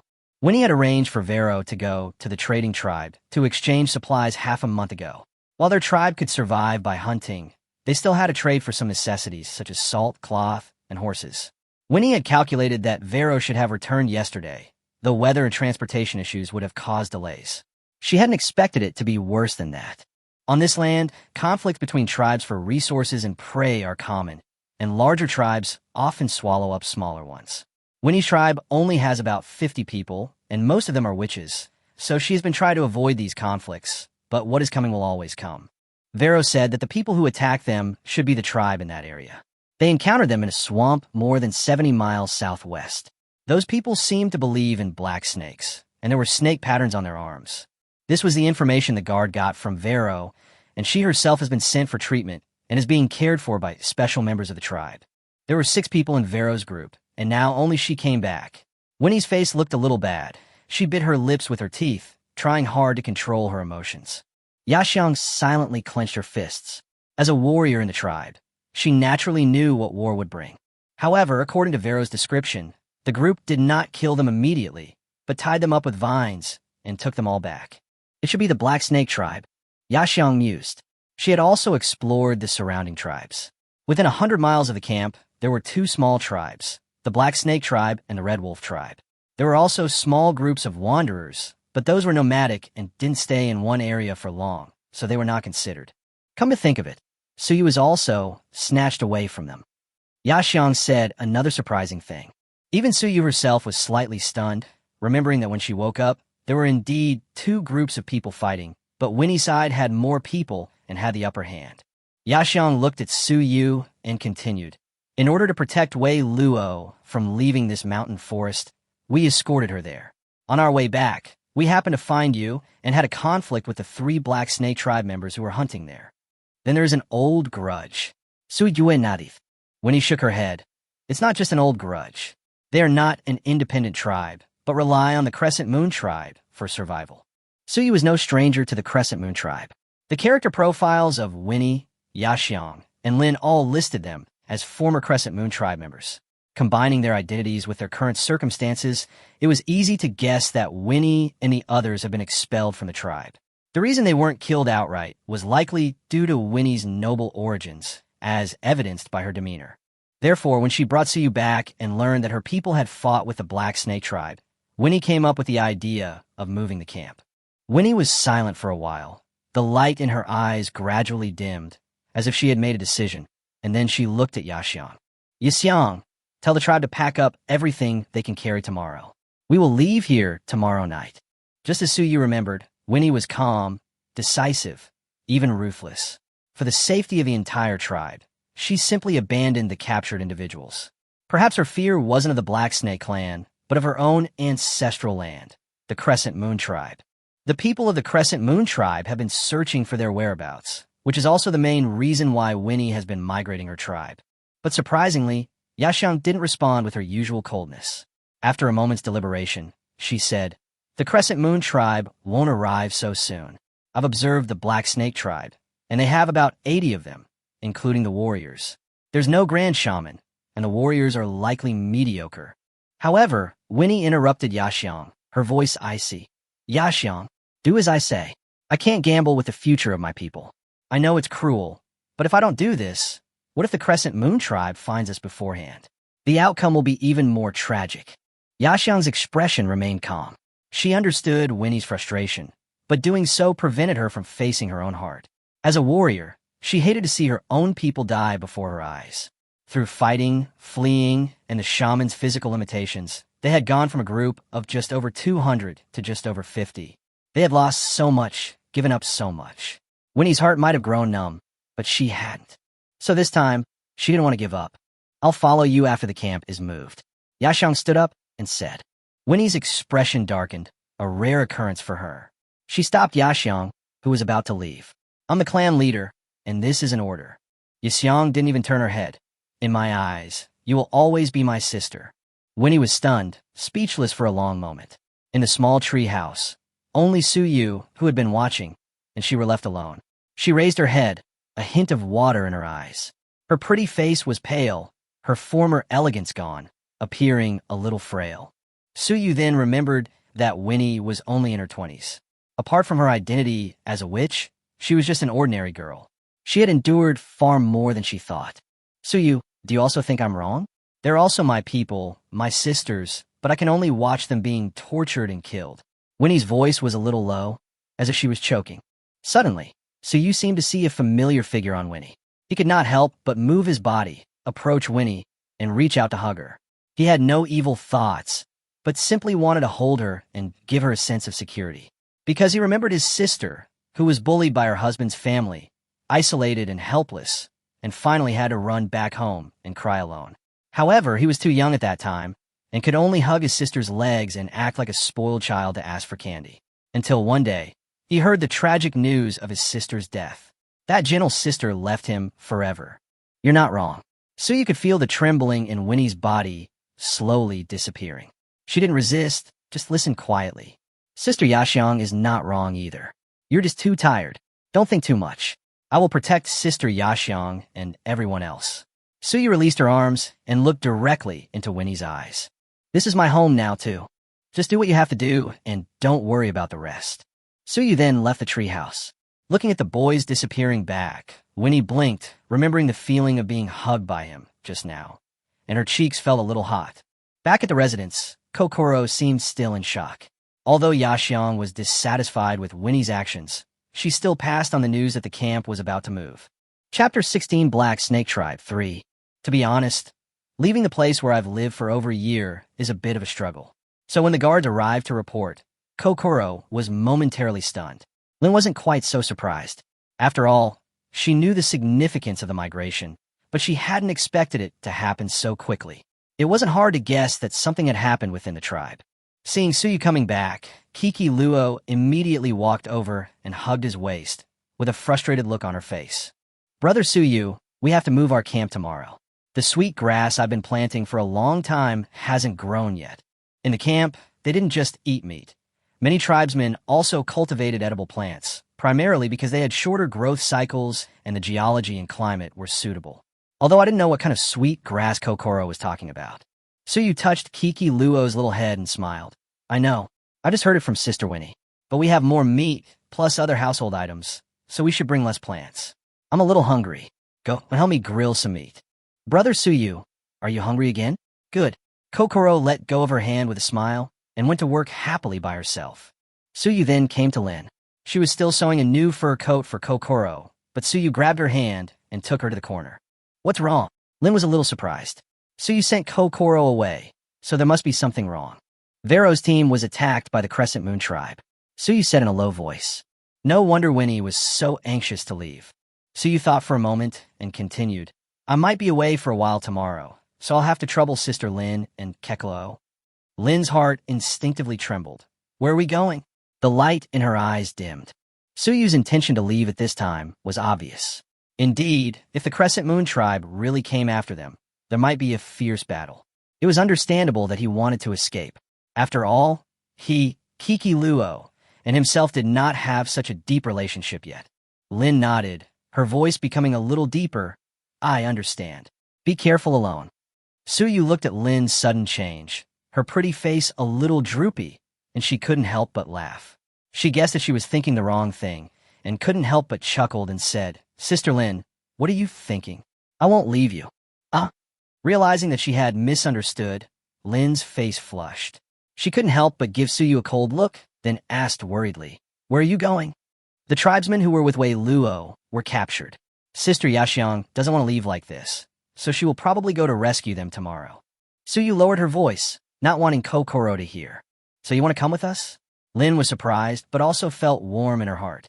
Suyu's willingness to save his people showed that he had already considered this place his home. But this made Lin even more worried. She was a little at a loss, not knowing whether to refuse or agree. Lin really couldn't hide her thoughts at all. Her happiness, worry, and sadness were all written on her face. Suyu couldn't help but laugh and said, It's okay, Sister Lin. I can even kill a bear. What are you worried about? And there's Sister Yaxiang here. She's so powerful. Okay. Seeing Suyu's determined eyes, Lin finally agreed softly. Then, she pointed to a layer of hay that had been newly laid out on the side. You and Kokoro can sleep here tonight. I made the bed for you. The two beds of hay were only 1 meter apart. Suyu was stunned and thought to herself, Are people in this world so cruel? If she turned over a little, she might end up sleeping in your bed. Although it sounds tempting, Suyu is not shameless enough to move mountains and fill the sea in front of Sister Lin, and she has something else to do tonight. Suyu said righteously, Forget it today. Sister Lin, you and Kiki Luo can go to sleep first. I still need to go to Sister Yaxiang's place. Yeah. Lin lowered her head, and the blush on her face became even bigger. To be honest, she was also very conflicted. After all, the house was so small. If Suyu and Kukaluo did something, she would be so embarrassed. But she didn't want to be separated from Kukaluo. After all, since leaving their ancestral land, the sisters had always depended on each other. Her sister was everything in her life. After eating something, Suyu accompanied Kokoro to sleep and then quietly left the hut. It feels a bit creepy to sneak into a girl's animal skin tent in the middle of the night. Yaxiang was considered an elder in the tribe, but she disliked sleeping in a thatched hut, preferring the hide tent she had always used. A faint red light flickered inside the tent, making it stand out among the many hide tents. Furthermore, she was the only one who hadn't lit a campfire outside, making her conspicuous and easy to find. Suyu thought that the woman had lit something in the tent, but when she got closer, she found that it was she herself who was glowing. Well, I'm self-sufficient, and I don't even need a light. But I have to say, this glowing woman is really beautiful. Calculating the time, it was almost 9 o'clock in the evening on Blue Star, and many tribesmen had already gone to bed. Suyu entered Yaxiang's tent, and not many people saw her. At this moment, Yaxiang was sharpening a bone knife. 4 bone knives of varying lengths were placed side by side. Her tent was not small, like a small garage. There was not much stuff inside. The food was placed separately, and miscellaneous hunting tools were piled to the side. Suyu sat cross-legged in front of Yaxiang and watched her carefully polish the weapon. What are you doing here? Yaxiang seemed to be in a bad mood. Although her expression was as cold as before, so you could sense her unfriendly eyes. She must have been mentally prepared for this. After all, going to rescue someone alone would definitely not end well. There's no need to ask whether it is worth it or not. If you say it out loud, Yaxiang might kick Suyu out immediately. Fortunately, I was not here to persuade her, otherwise I would have been beaten up. When are you leaving tomorrow? Suyu Wejian asked bluntly. In the morning, we'll leave after we've finished handling the migration. She wouldn't leave without making proper arrangements. This woman truly cared about her people. She raised her head, looked at Suyu, and asked, "Why are you asking these questions? Your mission is to protect your family. Kokoro and Lin love you very much." Suyu raised the corner of her mouth and smiled. "You are my family too. The tribe is the home, and the tribe members are family members. This is how it is in this world." Yaxiang was stunned by what she said, and her cold heart began to melt as if encountering the warmth of spring. "I don't need your protection." But she didn't want to be seen, so she continued to sharpen the bone knife in her hand, and her heartbeat quickened. "I'll come see you tomorrow." Suyu just wanted to convey her feelings, and then she returned to the entrance. "Winnie is worried about you too, so don't do anything stupid." "Did Winnie ask you to come?" Suyu smiled. She doesn't know. Looking at the boy's handsome, smiling face in the moonlight, Yaxiang's heart was a little confused. Chapter 17 Black Snake Tribe 4. After leaving Yaxiang's residence, Suyu did not go back, but walked towards the back of the camp. Increases Yaxiang's favorability by 20. If not just Yaxiang, but also Winnie, Lin, Kokoro, and the tribesmen. The fact that Suyu brought back black bear meat today had a huge impact, and the tribesmen's contribution cannot be underestimated. All in all, the favorability points I gained today alone have exceeded 400. The back of the camp was covered with bamboo and various materials. It was dark, and the visibility was only 2 meters. But this was not a problem for Suyu, who had a map radar. As long as he could avoid the dangerous red dots, he would be absolutely safe. Xiaoi. I am here. Open the lottery page and start the lottery. Attacking a tribe of around 80 people without any preparation would be tantamount to seeking death. He didn't want anything to happen to Yaxiang, nor did he want to get himself involved, so he had to become stronger. Ding! Congratulations on winning a bottle of stamina potion as a consolation prize. Ding! Congratulations on winning a bottle of stamina potion as a consolation prize. Ding! Congratulations on winning a bottle of stamina potion as a consolation prize. Ding! Congratulations on winning a bottle of stamina potion as a consolation prize. Suyu had figured out the nature of the lottery system. Unlike the first time, Suyu had a very good attitude this time. It could be said that this was exactly the result he wanted. Only after actually trying the stamina potion did I realize that this reward was already a kind of luck. This time, not only did he draw 8 bottles of stamina potions, he also got a dagger and a frying pan. This reward is really weird. The dagger was about 30 centimeters long, half a finger wide, and incredibly sharp. The cold white light should have been frightening, but Suyu felt completely safe. The frying pan, on the other hand, made Suyu laugh and cry. It was made of thick stainless steel, and a dull sound could be heard when she snapped her fingers. "I'm not going to eat chicken." Suyu complained in her heart and put the dagger and frying pan into the space.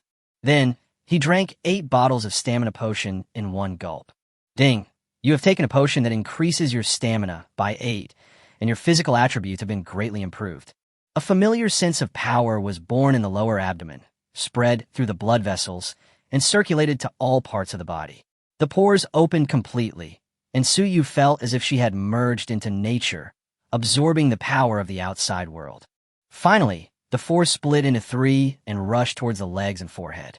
Her thoughts became clearer, the noisy sounds in her ears disappeared, her senses became more subtle and sensitive, and even her vision seemed to be assimilated, and every tiny movement around her could not escape her. At this moment, Suyu was unusually calm, and therefore she was aware of the more violent changes in her body. His legs seemed to be losing gravity, the force evenly strengthening the nerves in his legs. His legs itched, making him want to run. Then, Suyu moved. Just the thought of running, he had already gone 5 or 6 meters away. The increase in speed was indeed terrifying, at least 5 times his normal speed. This feeling was very comfortable. Suyu roamed through the jungle like a ghost, and only stopped panting after a long time. Click on the status bar, and you will see that the attributes have indeed increased significantly. Protagonist, Sujue. Identity, clanless Ronin.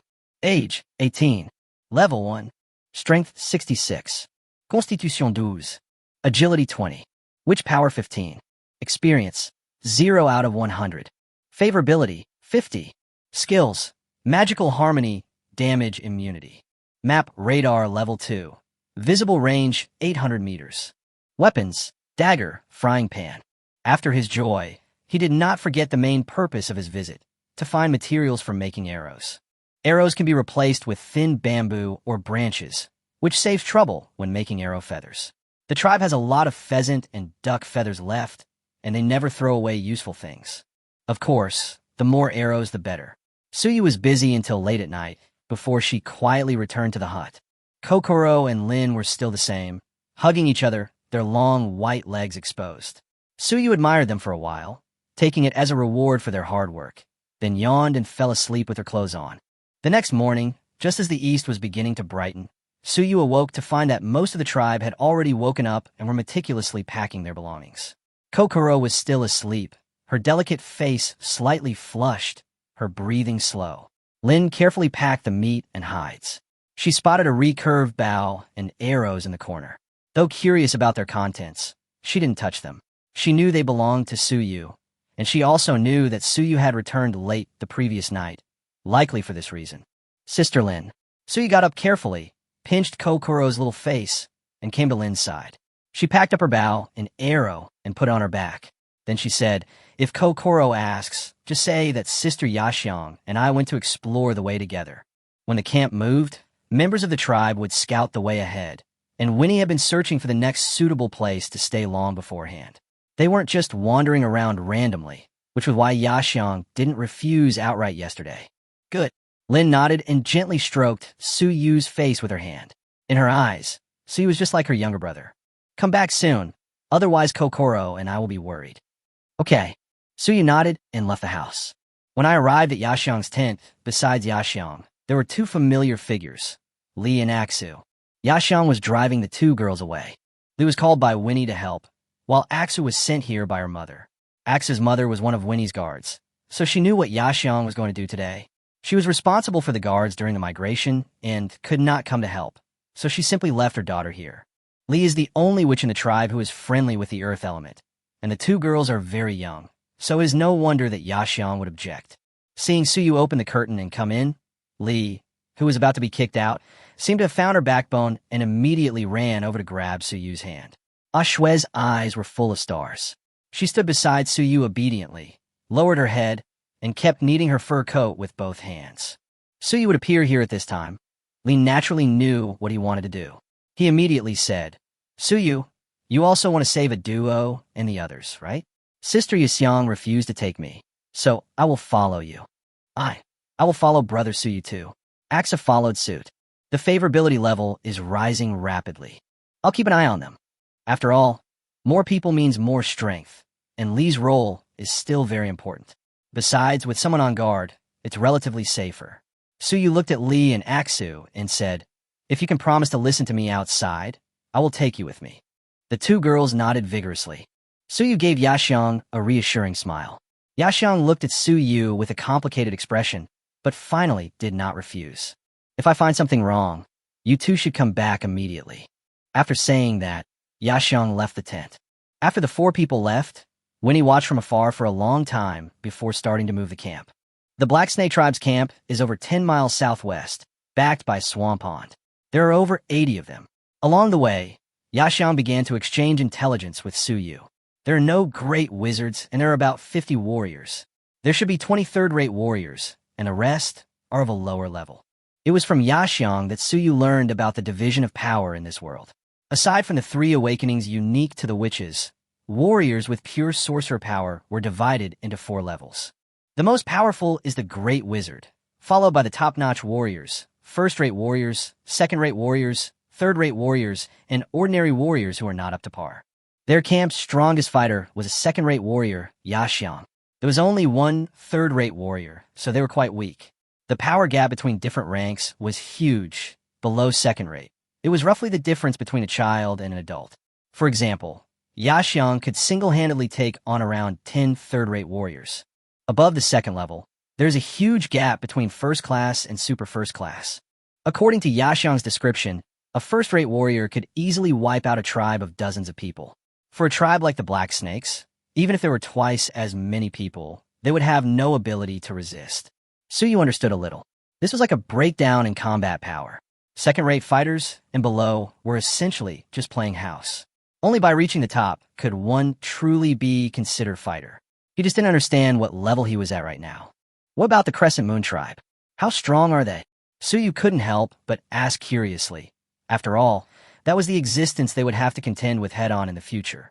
Yaxiang's voice was a little low, as if she was reluctant to mention that place. After a long while, she responded, they can be considered a medium-sized tribe, with a population of over 20,000 people, led by a great witch, 2 top-notch warriors, and 5 first-class warriors. I won't go into details about what follows, because it's no longer important. Just these things alone are enough to make people despair. Suyu was shocked. Compared with the combat power, we are really weak. If he fails to strengthen his tribe within a year, it will really be wiped out. Chapter 18 Black Snake Tribe 5. They had to cross the forest for over 30 miles. Normally, they would encounter many wild animals, but today it was surprisingly peaceful. Not even a single hare was encountered.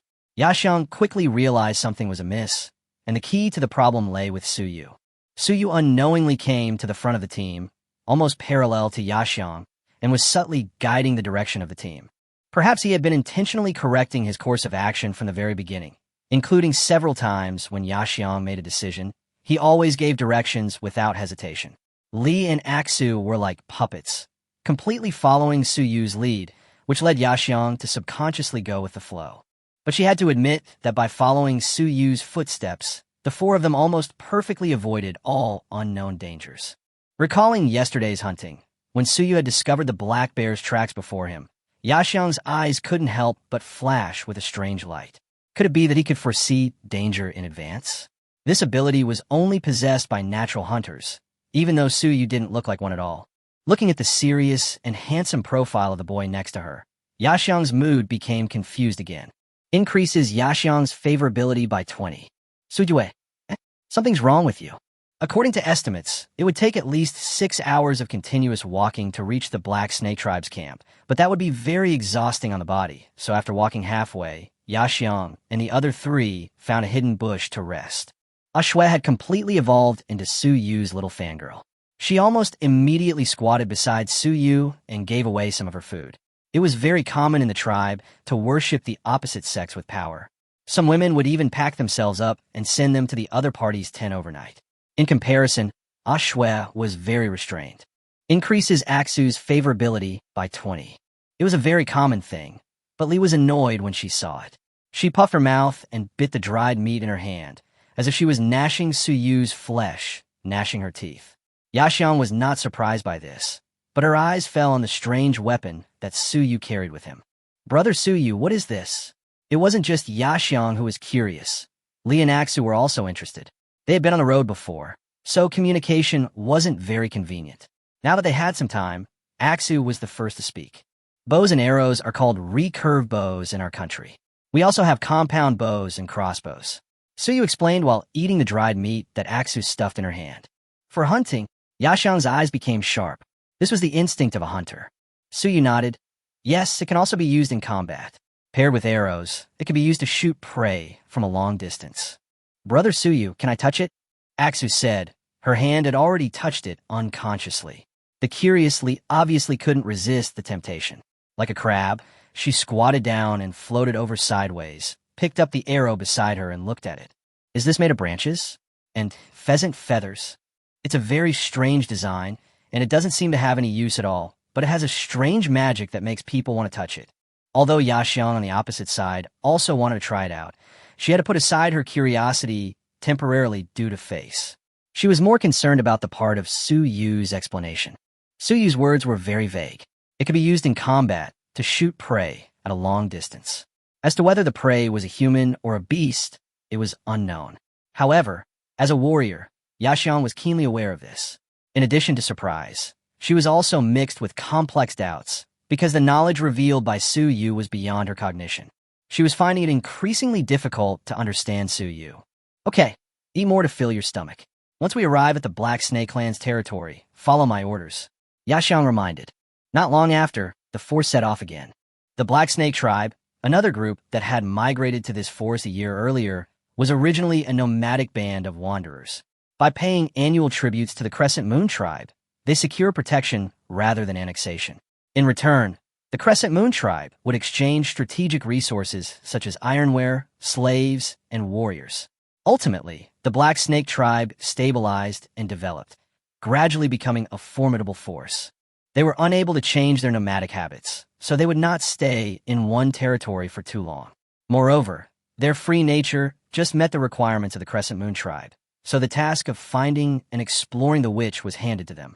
At this time, the Black Snake Clan was also discussing the matter of the recently captured witch. Inside a large black leather tent, 3 men of very different appearances sat by a dying campfire. They were the original incarnations of the Black Snake Clan, the 3 former leaders of the Ronin group. 2 were fat, with full beards, 1 had a mop of tangled red hair, and 1 was completely bald. The 3rd was a skinny monkey, with a pointed face and narrow eyes filled with a cold, gleaming light. Since the 3 of them joined the Crescent Moon tribe, they have had surnames, become sworn brothers, and even share their women. The eldest was a fat, red-haired man named Song Dajong. The 2nd was a skinny, monkey-like man named Song Daxiao. The 3rd was a bald man named Song Day. In this world, surnames were only given to tribal leaders, elders, and great shamans. The surname Song was bestowed upon them by the great shaman of the Crescent Moon tribe. Boss, Shinu has been gone for 2 days and 1 night. It's about time for him to come back. The one who spoke was the sharp-tongued second brother. 2 days ago, after intercepting Vero's group, they sent a messenger slave to the Crescent Moon tribe to deliver a message. If it were any other tribe, they would have killed or enslaved them long ago. But this time was different. The woman they had captured possessed pure, white magical power, clearly a witch. Therefore, what to do with her was beyond their control. The life and death of the witch must be handled by the Crescent Moon tribe personally. Only after they decide whether to kill her on the spot or send her back to the Crescent Moon tribe's ancestral land can they take the next step. This is also an order that the Crescent Moon tribe cannot change. Bah, those women are so pretty, it's a pity that we can't touch them. Just send them away quickly. The bald 3rd man cursed. Witches have always been the most delicious poison in the eyes of every man in the tribe. They like women, but they don't like to lose their lives for a few women. Miko possessed a deadly poison in their bodies. Even if they weren't in the midst of an awakening, having sex with them would slowly lead to their death after a period of time. This period could be long or short, but it was extremely painful.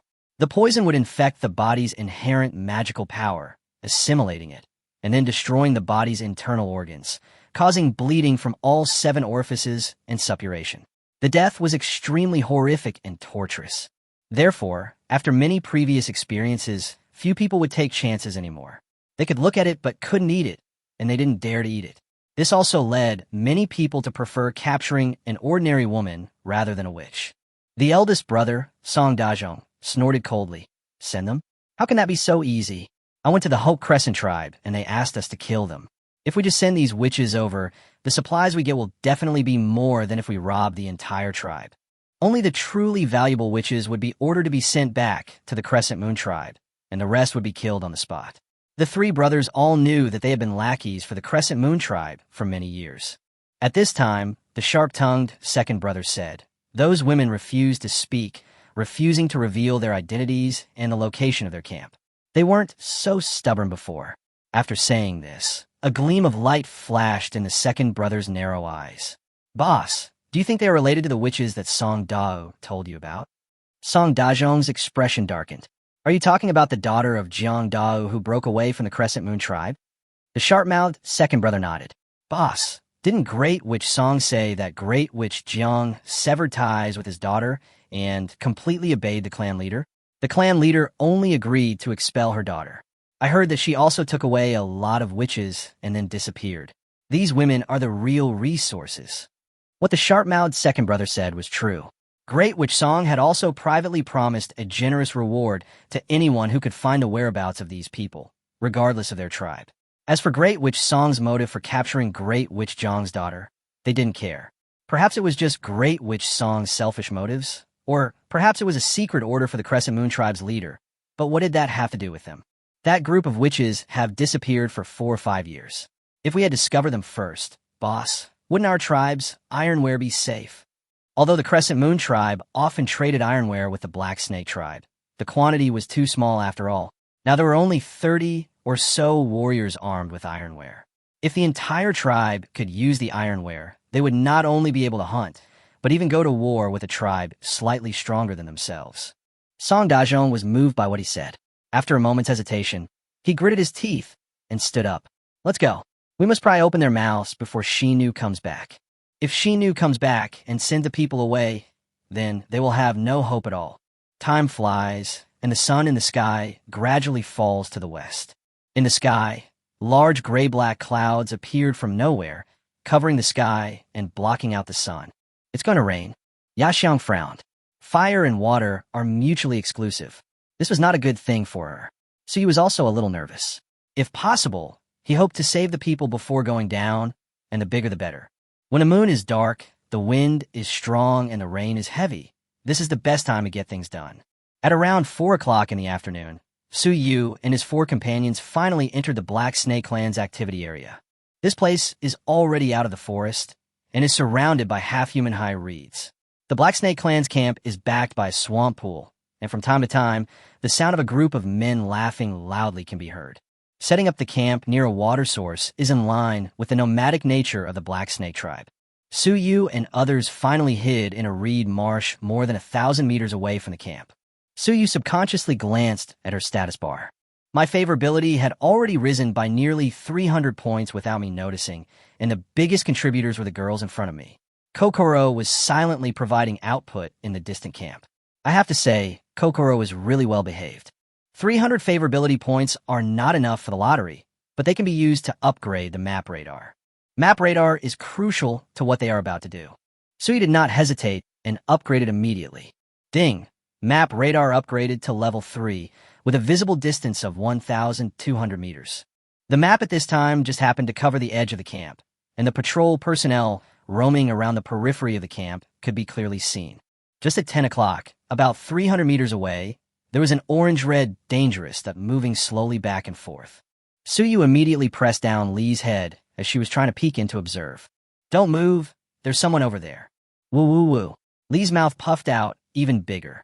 Yaxiang stared at Suyu. She instinctively chose to believe it and then asked how far. More than 300 steps, 1 person. Suyu responded. Okay, I'll go kill him. Yaxiang said as she sneaked along the reed marsh in the direction Suyu said. Suyu followed, but once again held down the 2 little heads that followed and said seriously, Aksu, you stay here first, Lee. I have something else that I need you to do. Well, Brother Suyu, I will listen to you. Aksu licked too sincerely with a silly smile on her face. Lee was dissatisfied and embarrassed. Her eyes widened. I want to follow Sister Yaxiang. I can kill people too. Don't be ridiculous. You're so shameless that you even kill people. And you're only 18 years old. Suyu really doesn't want her and Aksu's hands to be stained with blood. Suyu touched Lee's little head and said righteously, you have a more important task, and only you can do it. Really, being expected and needed by others, how could a little girl of this age resist the temptation? She immediately became excited. Yes, what you are best at, digging holes. Lee, Mbai. After explaining the details, Suyu followed Yaxiang's steps. Yaxiang half-crouched and moved forward cautiously. Hearing the movement and familiar smell behind her, her tense heart relaxed a little. This boy, whom she had always been pessimistic about, when did he give her such a strange sense of security? Yaxiang was a little annoyed with herself. At such an important moment, she was still thinking about these messed up things. Unexpectedly, Suyu moved even closer. Yaxiang could even feel his breath. The masculine scent of Suyu had become less offensive at some point, until a cold object touched her body, and her whole body stiffened as if she had been electrocuted. Suyu leaned close to Yaxiang. Although she didn't understand why the woman suddenly stopped moving, she still stabbed her arm with the dagger in her hand. This is for you. The dagger was obtained from a system lottery. Suyu only remembered it after seeing Yaxiang's bone knife. He himself was not used to using a knife, so he thought of giving it to Yaxiang. What is this? Yaxiang came to her senses and looked down to see a dark weapon about half the length of her arm. It didn't look like iron, but it felt colder than iron and was extremely finely crafted. The shell was covered in golden patterns, resembling a flying animal with 5 outstretched claws and 2 horns on its head, looking very majestic. Suyu chuckled. Pull it open and see. Following Suyu's guidance, Yaxiang grasped the hilt of a knife and pulled it out. A cold, white light flashed. Was it a knife? The silver-white cold weapon made Yaxiang stunned for a moment. She lightly scratched the reeds at hand. There was a very slight sound, and the reeds were all cut off. So sharp. Is it for me? Yaxiang was so happy that the corners of her cold mouth lifted for the first time, revealing a happy smile that belonged to an ordinary woman. She was naturally beautiful, with phoenix eyes, willow eyebrows, and a delicate face. This smile was charming and a little wild, which was really attractive. It's really beautiful, Suyu exclaimed in surprise. Umph. Yaxiang turned her face away in shame, not knowing whether she was happy or angry. She was a little flustered by Suyu's compliment. Just then, a devastating sound was heard. A man, humming a tune, ran over to relieve himself. In a moment of release, the relief oblivious to the movement behind him, Yaxiang, now her former icy self, rushed out from the reeds and stabbed the man in the back of the neck. Before the man could scream, Suyu, who had rushed over, covered his mouth with her hand. Yaxiang would not assassinate, so you could tell from her actions. Fortunately, he thought about it in time and acted quickly, otherwise he would have been exposed directly. Having played so many games in her previous life, Suyu was no stranger to assassination. Sneaking up to the enemy, attacking from behind, slitting their throats, and covering their mouths to prevent them from making any sound were all basic techniques.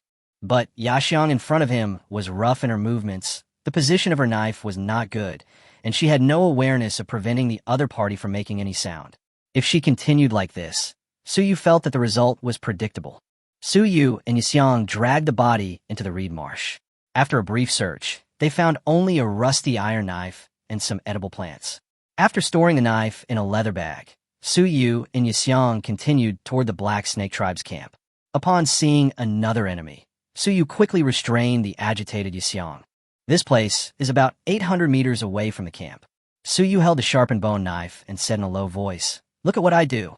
Don't be so reckless." Reckless? Yaxiang felt a little unhappy. She had done nothing wrong. So how could she be reckless? This was the first time in her life that she had been denied by someone, and by a man younger than her. She bit her lip and turned away. As if seeing through Yaxiang's thoughts, Suyu smiled and said, "Sister Yaxiang, wait for me." Although she felt a little awkward, Yaxiang still stared at his back after Suyu left. Worry filled her heart, and the awkwardness disappeared. Suyu was seen moving through the reeds like a turtle, making very little noise, and each step seemed to be on ice. She was very cautious, and even when she came behind the patrolling man, he didn't notice her. Just when the man was about to turn back and continue patrolling, Suyu moved as fast as lightning. The iron sword in her hand passed over the man's shoulder without hesitation and attacked his neck. At the same time, Suyu's other hand quickly covered the man's mouth, and a stream of blood splattered. The man was knocked down by Suyu and dragged into the reeds. The movements were so swift and fierce that Yaxiang was stunned for a moment. In addition to being shocked, a strange light appeared in her eyes. To be honest, Suyu has made a great determination to be able to achieve this step. Hunting animals and assassinating humans are 2 completely different stages. But Suyu also knew that if you don't kill him, he will kill you. There is no such thing as logic in this world. After returning to Yaxiang, Suyu told her all the details of the assassination. He knew that this woman was very smart, and Yaxiang did not disappoint his expectations. It took Yaxiang just the time it took to become proficient with 2 enemies. Before they knew it, the 2 of them had reached the camp. There were no reeds left, and venturing out would inevitably expose their identities. Suyu also obtained the intelligence he was looking for. He could see where the witches were being held captive on the map radar, and those blue dots seemed to be moving. It's Adwa and the others. From the Black Snake Tribe's camp, several women clad in animal skins were pushed out. Their bodies were covered in bloody marks from whipping, and some of the skins had been torn, revealing the bloody skin beneath. They were tied to wooden pillars in the center of the camp and repeatedly whipped with rattan whips by a group of men. The surrounding men laughed and cursed, some even clapping and cheering. Yaxiang's eyes suddenly turned red, and she was about to rush out with the dagger in hand. Suyu reacted in time, and pounced on the woman who was blinded by hatred, knocking her to the ground. The two hugged each other and rolled in the reeds. Suyu quickly covered Yaxiang's mouth with one hand and clamped her legs tightly around Yaxiang's body, making her unable to move. Fortunately, the people of the Black Snake clan were all focused on Adwa and the other witches, so no one noticed the movement outside the camp. Are you crazy? Do you want to die? Suyu's face was gloomy. Even he was a little angry at Yaxiang's behavior. If she did that, not only would she be ruined, but they might even be implicated. Yaxiang's eyes were red as she tried to break free from Suyu's restraints, but she hadn't expected Suyu's strength to be so great. Not only her arms, but even her legs, held her tightly. She didn't use her fire magic. Although she was furious, she still didn't think of hurting Suyu. I've already seen Adwa and the others. I can't just ignore them. Kill the men who bullied them. Yaxiang's mouth was covered, and she could only make vague sounds. I'll lead them away. You go and rescue Adwa and the others. Suyu couldn't help but laugh out loud and release the hand that was covering Yaxiang's lips. The two of them put their faces very close to each other, and Suyu looked directly at Yaxiang, saying word by word, I will definitely rescue Adwa and the others. I don't want anything to happen to them, and I don't want anything to happen to you even more. Yaxiang fell silent, turning away. A moment before, she had already prepared to die. Now, her mind went blank, stunned by Suyu's serious gaze and the words that she didn't want anything to happen to her. Suyu's solid chest pressed against hers, his scent filling her nostrils. For the first time in 25 years, she felt so awkward and at a loss. I promised to bring you all back safely, so you must listen to me from now on. Can you do it? Suyu continued to ask. Yaxiang's brain was already in a mess, so she couldn't think so much and nodded unconsciously. Okay, now come back with me. Suyu let go of Yaxiang. For a moment, she lost the soft touch and felt a little empty. She just pressed on Yaxiang, that cold and wild beauty. It was a bit dreamy.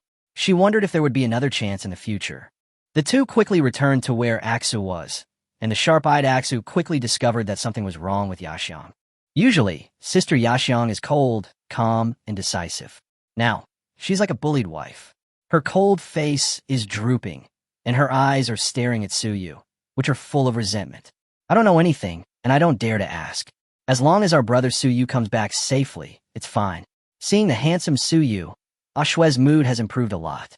Yaxiang's unhappiness naturally came after she calmed down.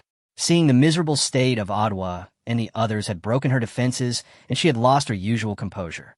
So now, whenever she thought about herself at that time, she felt a little annoyed, including being held down by Suyu, feeling extremely embarrassed and angry, and yet she inexplicably agreed to Suyu's request, wanting to obey him in everything, even though she was clearly the elder of the clan. But now she has no way to regret it, and she disdains to do anything that goes against her promise. Where's Li? After a moment of silence, Yaxiang found that Li was missing. She has another mission and is safe. Suyu explained, then looked at the cloudy sky and said, we will take action at night. Why at night? Now that we know Adwa and the others are indeed here, we can just rush in and take them away when they are not paying attention. Yaxiang snorted coldly. Aksu felt the anger and squatted beside them like a good child, watching the two big guys quarreling with each other. Have you always acted so recklessly before? Suyu simply crossed her legs and looked at Yaxiang and asked, Sister Yaxiang, how many soldiers are there in their camp? More than 50, about 20 third-rate fighters. Yaxiang did not avoid and looked directly into the other party's eyes. Oh, then how do you plan to rush in when they are not prepared? And how do you plan to run away with 5 injured witches under the noses of more than 50 soldiers? Suyu said with a smile, I'll deal with them. You and Aksu save people. It was the same old way. This woman didn't care about her own life at all. Before Suyu finished listening, she waved her hand and refused with a firm look in her eyes. I told you I would bring you all back safely, and you promised me that you would obey me in everything. So, rest now, and we'll act tonight. Yaxiang, dejected, Yaxiang turned around and simply squatted aside, hugging her knees. Also, restrain yourself at night and don't glow. Suyu blurted out another sentence for no reason. Yaxiang felt unwell. Suyu was also tired. He didn't expect that the people in this world were so reckless and would never consider a sneak attack. After sulking for most of the day, Yaxiang began to gnaw on some dried meat. Even though she was unhappy, she was still thinking about something else. Even if Suyu had a plan, she would inevitably face a fierce battle, so she needed to eat well to have the strength to fight the enemy. When the fight broke out, she would have to do her best to contain their fighters so that Ashwe could rescue them. At the same time, she had to ensure Suyu's safety. This ignorant man, she hoped he would be alive. Night fell quietly, covered by dark clouds, and not even a trace of moonlight could be seen. For Suyu, this was the perfect time. When the campfire in the distant camp gradually dimmed and the sound faded away, Suyu knew that the time had come. It seemed the patrol they'd dealt with during the day wasn't a significant figure, so much so that none of them had noticed until now. After a feast and some fun, the black snakes returned to their homes, embracing their women and falling asleep. After Suyu finished getting ready, she suddenly glanced at Yaxiang and Aksu and thought of an important question. Can you two swim? How good are you in the water? Not bad. The two nodded in unison. That was good. Then, Suyu took out the only lighter and handed it to Aksu. Suyu had already explained how to use the lighter and Aksu's mission in advance, which was to set fire. Only by causing unrest can one fish in troubled waters. This time, Suyu chose not to go through the reed marsh. Instead, she went to the swamp pool behind the Black Snake clan camp and dived in from the other side. Yaxiang followed closely behind. Aksu groped her way along the reed marsh towards the camp.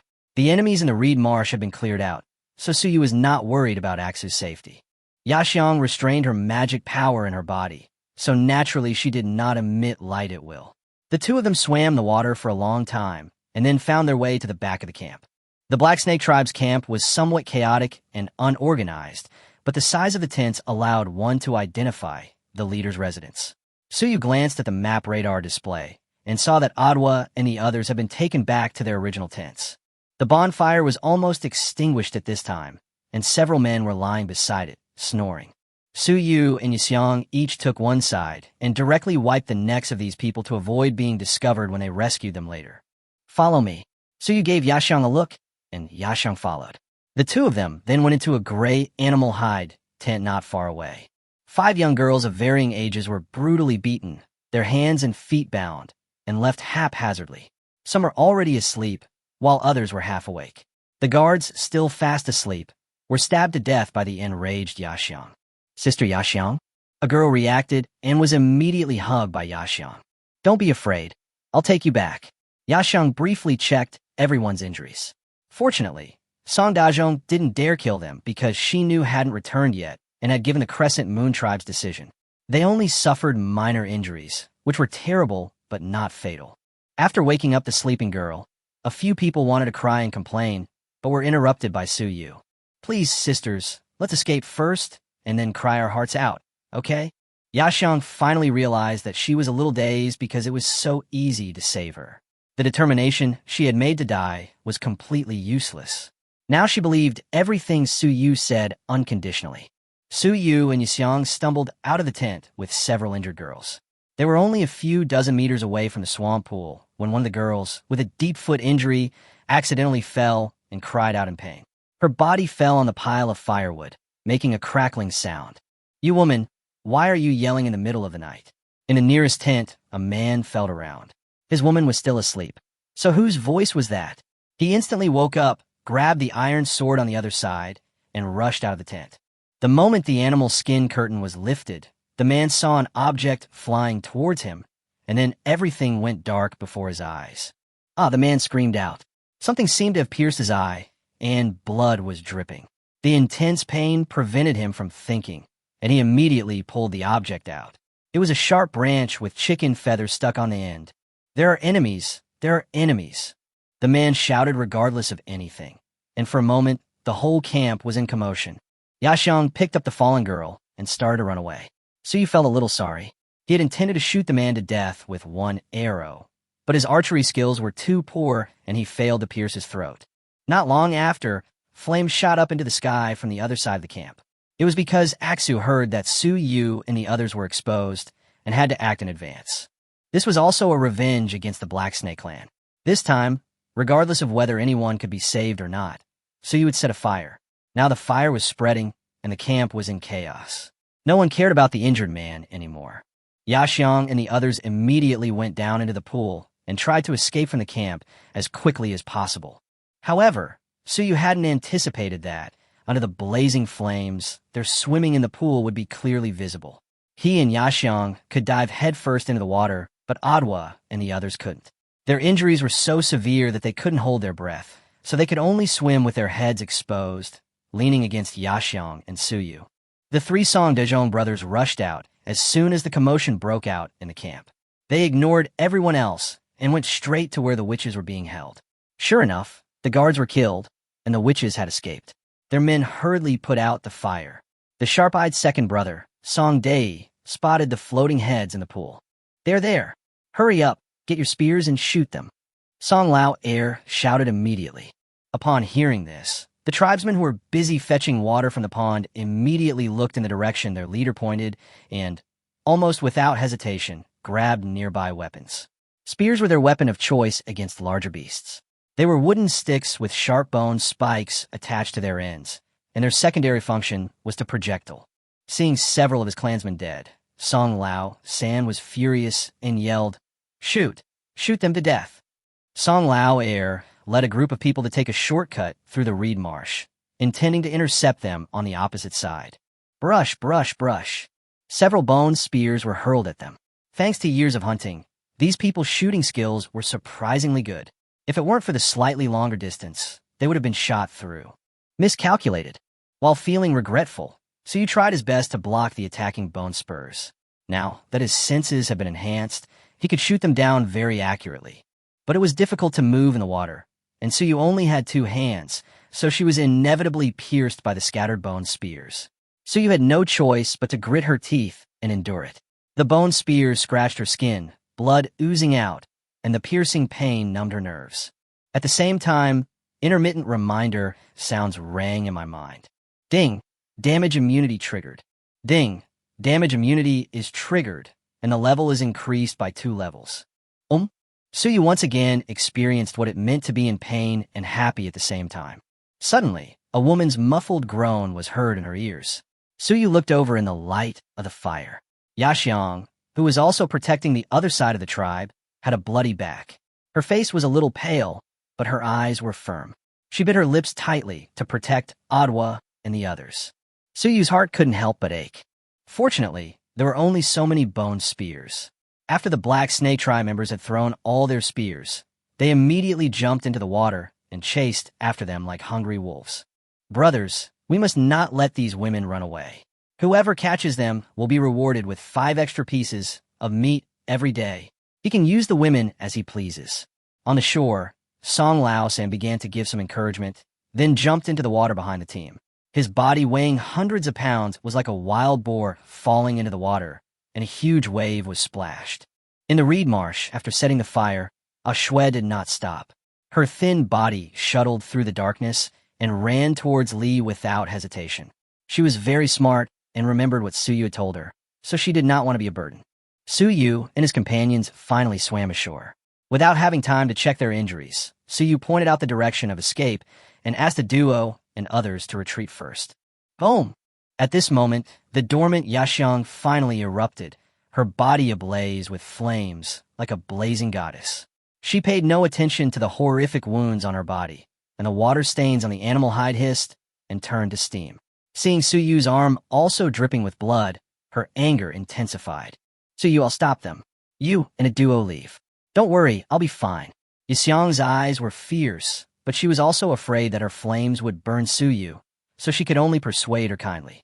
Not far away, Song Lao Air had already led his tribesmen to attack, humming the rhythm of battle to boost their morale. Suyu glanced at Yaxiang. It was the first time he'd seen her use her magical powers in combat, and the special effects were truly spectacular. But why did the heat evaporate the water, leaving her clothes and weapons intact? What kind of bizarre mechanism was this? Suyu felt like he'd lose if he took it seriously, so he decided not to dwell on it. He naturally ignored Yaxiang's suggestion. He wasn't weak enough to need a woman to cover his retreat. The bone knife had been lost while swimming, and the bow and arrow were of no use at this time. Suyu thought about it, and had no choice but to take out the dark frying pan. Adwa and the others have Leonaxu to pick them up. I said I would take you back, so no one can be left behind. Your life is mine now. Suyu said the toughest words, holding the lowest equipment, with mixed feelings in her heart. Chapter 19 Black Snake Tribe 6. What the hell is that? The inexplicable weapon made Yaxiang stunned, but she was also used to it. After all, with Suyu, any strange thing would become ordinary. Yaxiang's heart trembled when she heard that. It felt pretty good to fight alongside a man she didn't dislike for the first time. Suyu calmly stared at the enemy before him, waiting for Yaxiang's attack. To be honest, he was quite looking forward to seeing Yaxiang's fighting methods. Fire and lightning were two of the most ferocious elements in the universe, and her attack methods were bound to be colorful and dazzling. At worst, you could just throw a fireball. However, under Suyu's expectant gaze, Yaxiang rushed forward with a sharp dagger in hand, like a burning tiger rushing into the crowd of black snakes, and began to go crazy. What? At this moment, Suyu really wanted to shrug her shoulders, spread her hands, and have a head full of question marks? That's it. Where's your fire ability? Where's your fireball? Where's your meteor shower? A magician who can't fight in close combat isn't a good witch? Did you also travel from Blue Star? Now, Suyu finally discovered that there was something wrong with the people in this world. Just as he was about to help, another group of Black Snake Clan members surrounded him. Looking at the skinny boy, they all unconsciously revealed a sinister smile. On the other side, the gushing flames were raging wantonly. In addition to improving various functions of the body, Yaxiang's magic power also made people irritable. Yaxiang rushed into the crowd with a fierce and sharp force, which made the men a little nervous. The sharp-faced Song Lauer seemed to see that the other party had locked onto him, and immediately retreated to the second line. Holding the iron sword in his hand, he shouted loudly, "Brothers, hurry up, there are only two of them, and they are injured. They can't hold out for much longer. Beat them to death." The truth was just as Song Lauer had said. Yaxiang was human after all, with a limit to her physical strength. She was also injured, and after the fight, she had been lacerated again. The Black Snakes, however, fought with increasing courage, waiting for the tigress to collapse from exhaustion at any moment. No, I can't fall down," Yaxiang murmured. At least let Suyu escape." Thinking of the boy who had embarrassed her and disturbed her heart, Yaxiang wanted to check on Suyu, but blood was dripping from her forehead, blurring her eyes.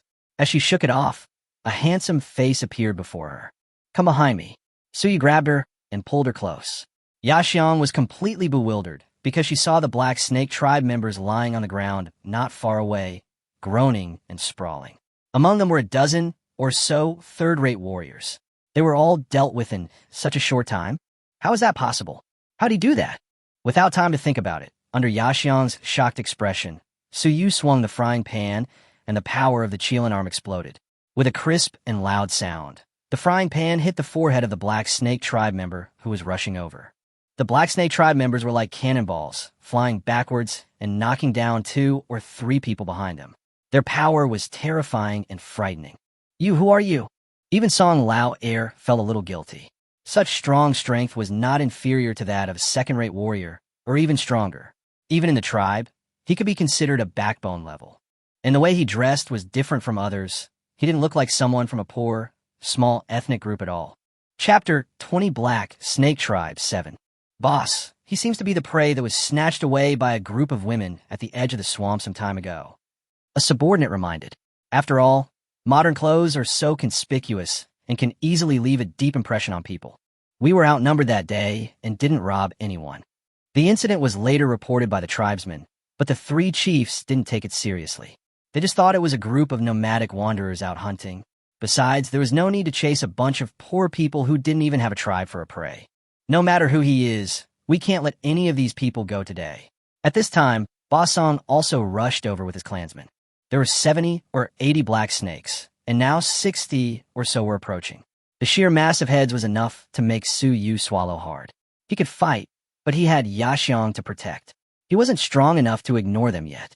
After some thought, Suyu swatted a few more black snakes away, then snatched Yaxiang up with his Qilin arm and ran. Never feel ashamed of collapsing, retreating, or running away, unless you want to live. Sister Yaxiang, please put away your magical powers.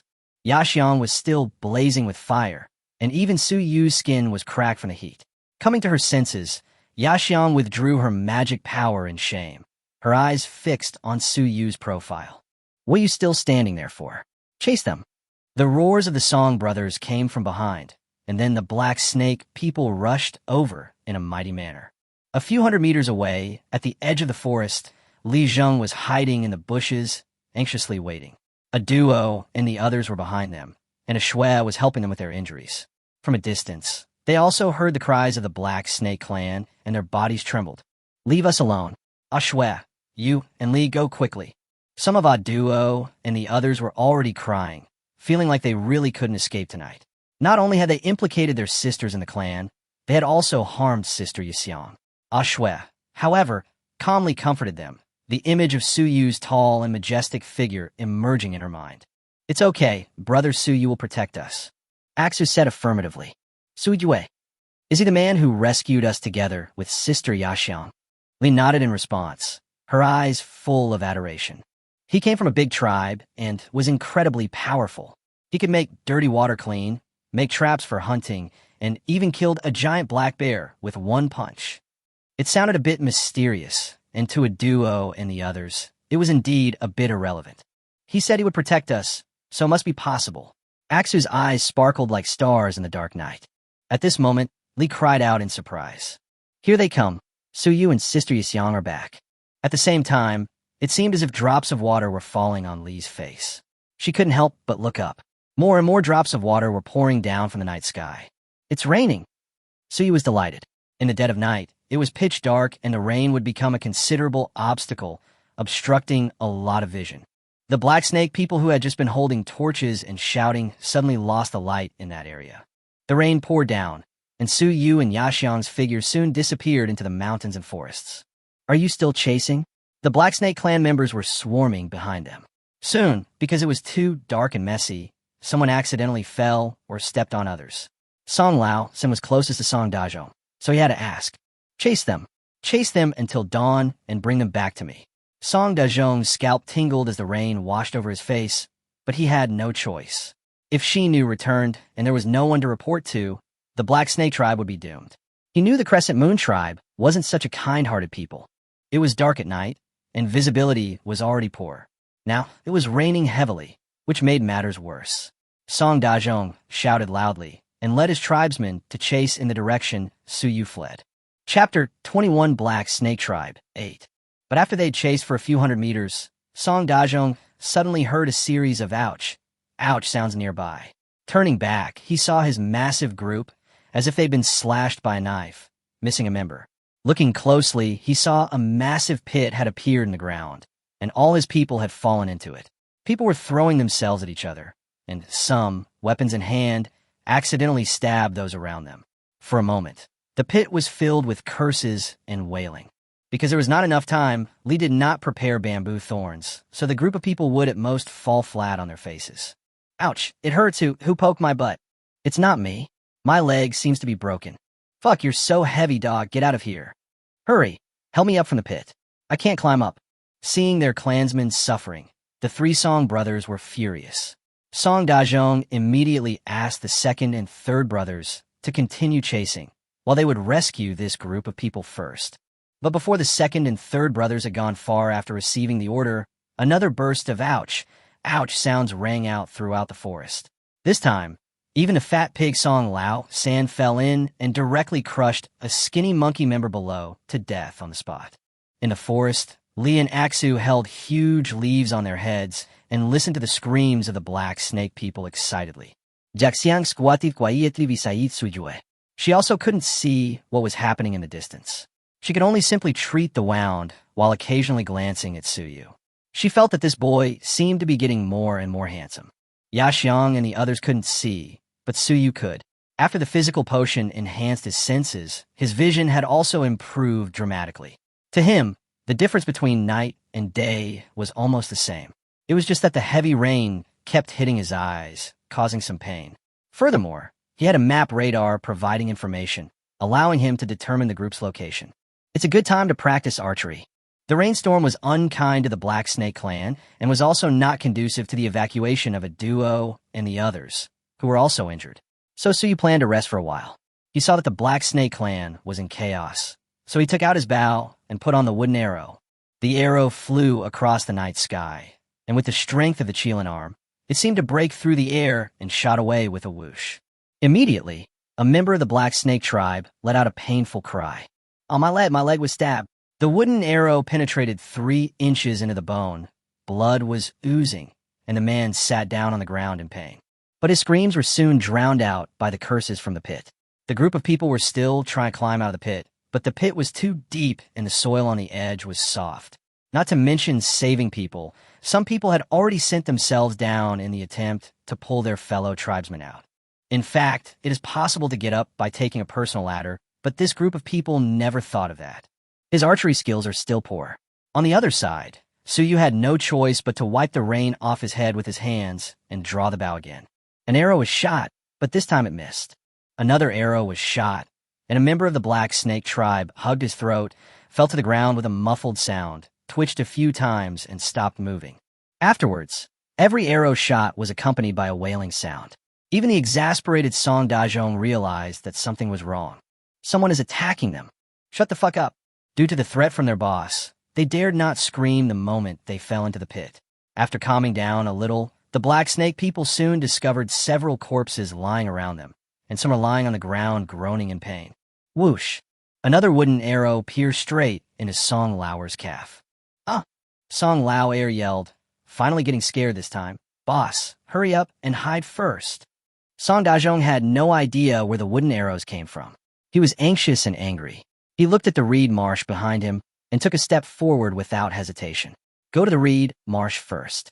Keep your heads down." Those who were still in the pit also became obedient. They gave up the idea of climbing up and retracted their heads. "Are you so cowardly?" Suyu curled his lips.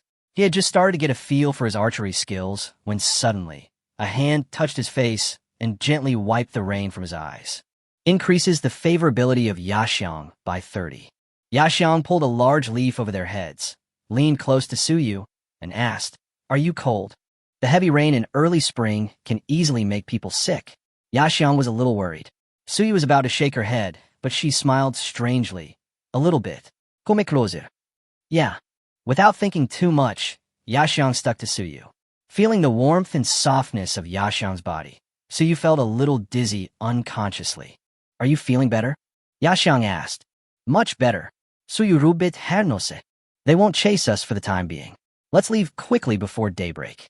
Suyu observed the movements of the Black Snake clan for a while, shot the remaining arrows, intimidated the other side, and forced Song Dajong and others who were about to show up back, and then planned to retreat. Good. Yaxiang, Li, Aksu, and others then evacuated with Adwa and others. In order to avoid leaving footprints, Suyu tried to walk through puddles and bushes. With the help of the map radar, they didn't need to worry about encountering wild animals. After walking for about 2 hours, Adwa and the others finally ran out of energy. Suyu actually felt that these women were really strong. They'd been so seriously injured and still managed to hold on until now. After stopping to rest, Aksu found a cave nearby and took shelter inside. Increases Aksu's favorability by 30. Increase Li's favorability by 20.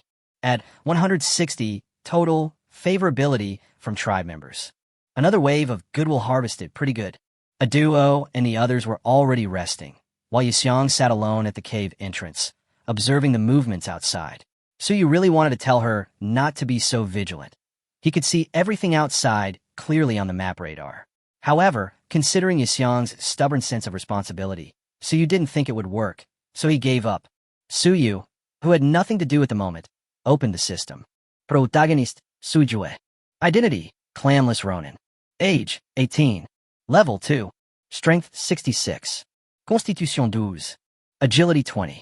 Witch Power, 15. Experience, 35 out of 100. Favorability, 531. Skills, Magical Harmony Level 2. Damage Immunity Level 2. Map Radar Level 3. Visible Range 1,200 meters. Iron Smelting Max. Weapons, Dagger, Frying Pan. His favorability had reached 500 again, but he was debating whether to use it for a lottery or to upgrade his map radar. After all, those are the only 2 uses for his favorability right now. He'd also learned from this battle with the Black Snakes that leveling up depended on killing enemies and hunting. While upgrading the map radar was certainly beneficial, Suyu, recalling the previous battle, preferred to prioritize improving his own strength. His current strength was roughly at the peak of a second-rate warrior, And even dealing with a tribe of over 80 people required careful consideration. What if this time he faced a more powerful tribe, or even a tribe with top-tier warriors? The consequences were unimaginable, and this was not what Suyu wanted. The strong prey on the weak. Even if people are unwilling to admit it, they have to abide by this law of survival. This is reflected most vividly in this world. Therefore, only by becoming strong can we have the ability to protect everything we love. At the same time, Suyu was also somewhat frustrated by his own overconfidence. His night attack plan was understandable, but the fire was a major blunder, purely for revenge and to cause unrest. Although he had instructed Shuai to wait until they had all evacuated before taking action, plans could never keep up. He wouldn't blame a little girl for this, only himself for not taking all the contingencies into account. The noise caused by the injuries of the tribesmen and the flames rising into the sky exposed them. The combat capabilities of the Black Snake tribe members. Any slight mistake could lead to the failure of the mission or even the death of Yaxiang and others. This is indeed the case. If Suyu had not relied on her enhanced physical strength, it would be hard to say whether they could escape this time. Careless. Suyu didn't like this kind of self-consolation, and he didn't allow himself to make such a mistake again in his next decision. System, open the lottery page and start the lottery.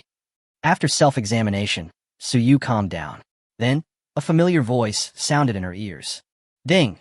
Congratulations on winning a bottle of stamina potion as a consolation prize. Ding! Congratulations on winning a bottle of stamina potion as a consolation prize. Ding! Congratulations on winning a bottle of stamina potion as a consolation prize. Ding! Congratulations on winning a box of Yunnan Baiyao. Ding! Congratulations on getting a bag of potato seeds. This time, the reward was quite good. Suyu's lips curled up in satisfaction.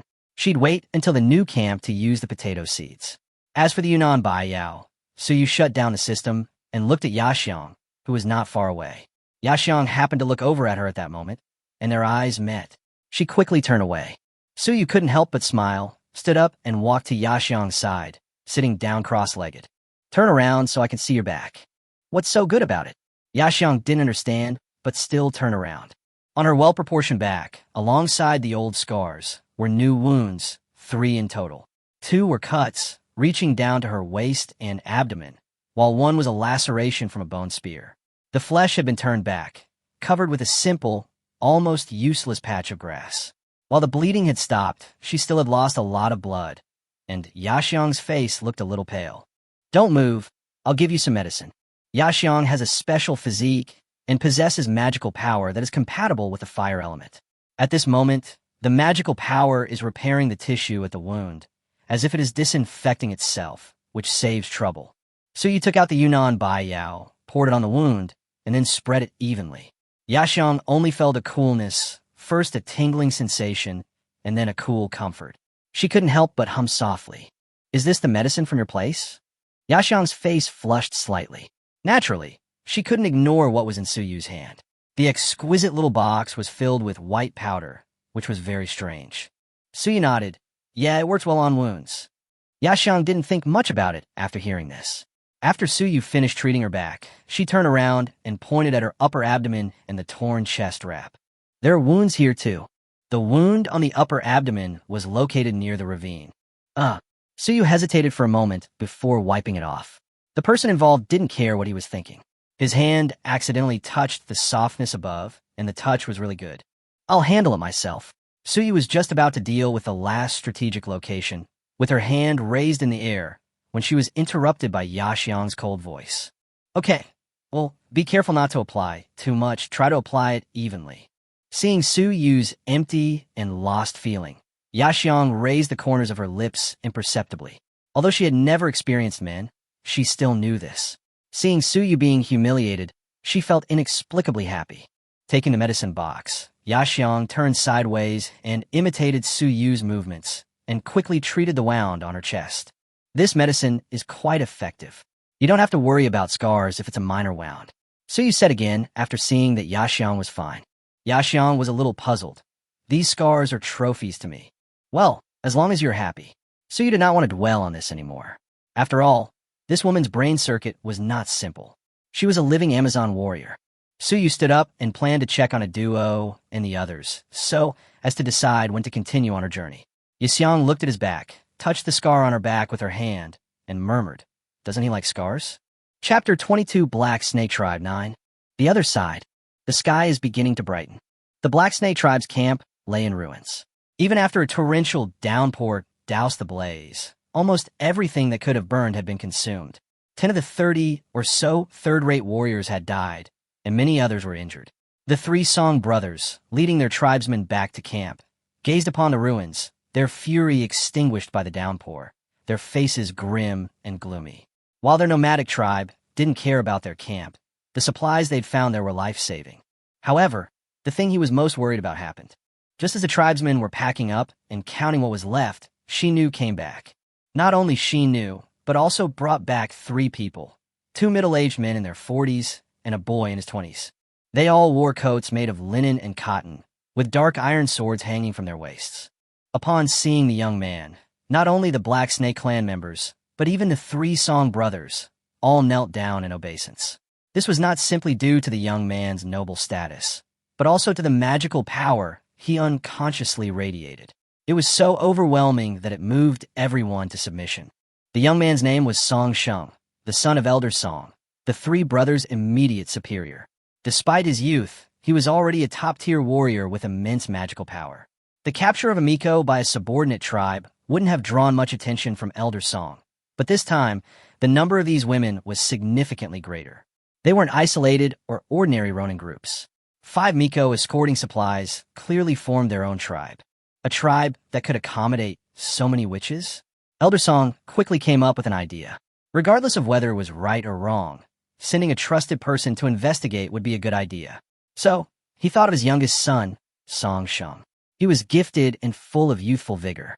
By the age of 20, he had already reached the level of a top-tier warrior, something many couldn't achieve. However, the child still lacked experience, so this was a good opportunity. The 2 middle-aged men were his guards, one second-rate and the other first-rate. Most of the time, they were only responsible for Song Sheng's life. Since it was inconvenient to bring women out, Song Sheng only brought these 2 people. What Song Sheng hadn't expected was the Black Snake tribe's miserable state, with their camp reduced to ruins and most of their members injured. Originally, Song Sheng had planned to rest for a couple of days and have some fun with 2 Black Snake women. But now he had completely lost the mood. Not to mention him, even the Black Snake clan's faithful slaves were confused and thought they had returned to the wrong home. "What's going on?" Song Sheng asked with an unhappy look on his face. "Hurry up and make a new tent for the young master." The sharp-tongued Song Lao heir immediately ordered his tribesmen to act. The eldest Song Lao Da came over with a hunchback and told them everything that had happened last night. He spoke with tears in his eyes, trying hard to be pitiful, hoping that the young master in front of him would not punish them for the witch's escape. Song Sheng's expression shifted from gloomy to bright. A wooden arrow capable of injuring people from a distance, a pit that could sink them, was truly a remarkable device. The decision to rescue the person in the middle of the night was something that no one from a small, remote tribe would have considered. Song Sheng took the wooden arrow from the Black Snake tribe member and examined it for a long time. It was very light, with chicken feathers clinging to the end. He could certainly rely on his own magical power to shoot and kill an opponent from a distance of 100 meters. But the control of that power required was ingenious and not easy. So, how did the other party do it? Of course, Song Sheng would not think that the other party was a first-class warrior.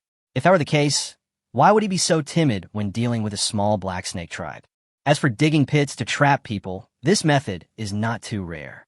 In the past 2 years, there have been precedents among tribes. It was also discovered by a great witch when he was leading his people to deal with a giant elephant. He found that the other party fell into a mud pit and could not move, making it vulnerable to being slaughtered. Interesting, really interesting. Song Sheng calmly looked at Song Dezhong, who was still half kneeling on the ground, and asked, "You said that the witch you were fighting had the magical power of fire, and when it exploded, her whole body was burning with flames?" "Yes, there's also a strange guy who uses a round-handled weapon. His power is stronger than that of a second-rate warrior." Song Dezhong nodded quickly. Song Sheng smiled. "What about a second-rate warrior? Just a bug. But this woman reminds me of someone." Song Sheng's eyes sparkled, and the image of that heroic woman emerged in his mind. He was only 14 at the time, and she was 19, but his desire to conquer her surpassed everything. However, the sparkle in his eyes dimmed, and Song Sheng shook his head. It would have been much better if she wasn't a witch. Like everyone else, if the price of conquest is one's own life, that's another matter. After a long moment, Song Sheng gave up thinking and gave the order, whether it's her or not. Everything will be clear once we catch her.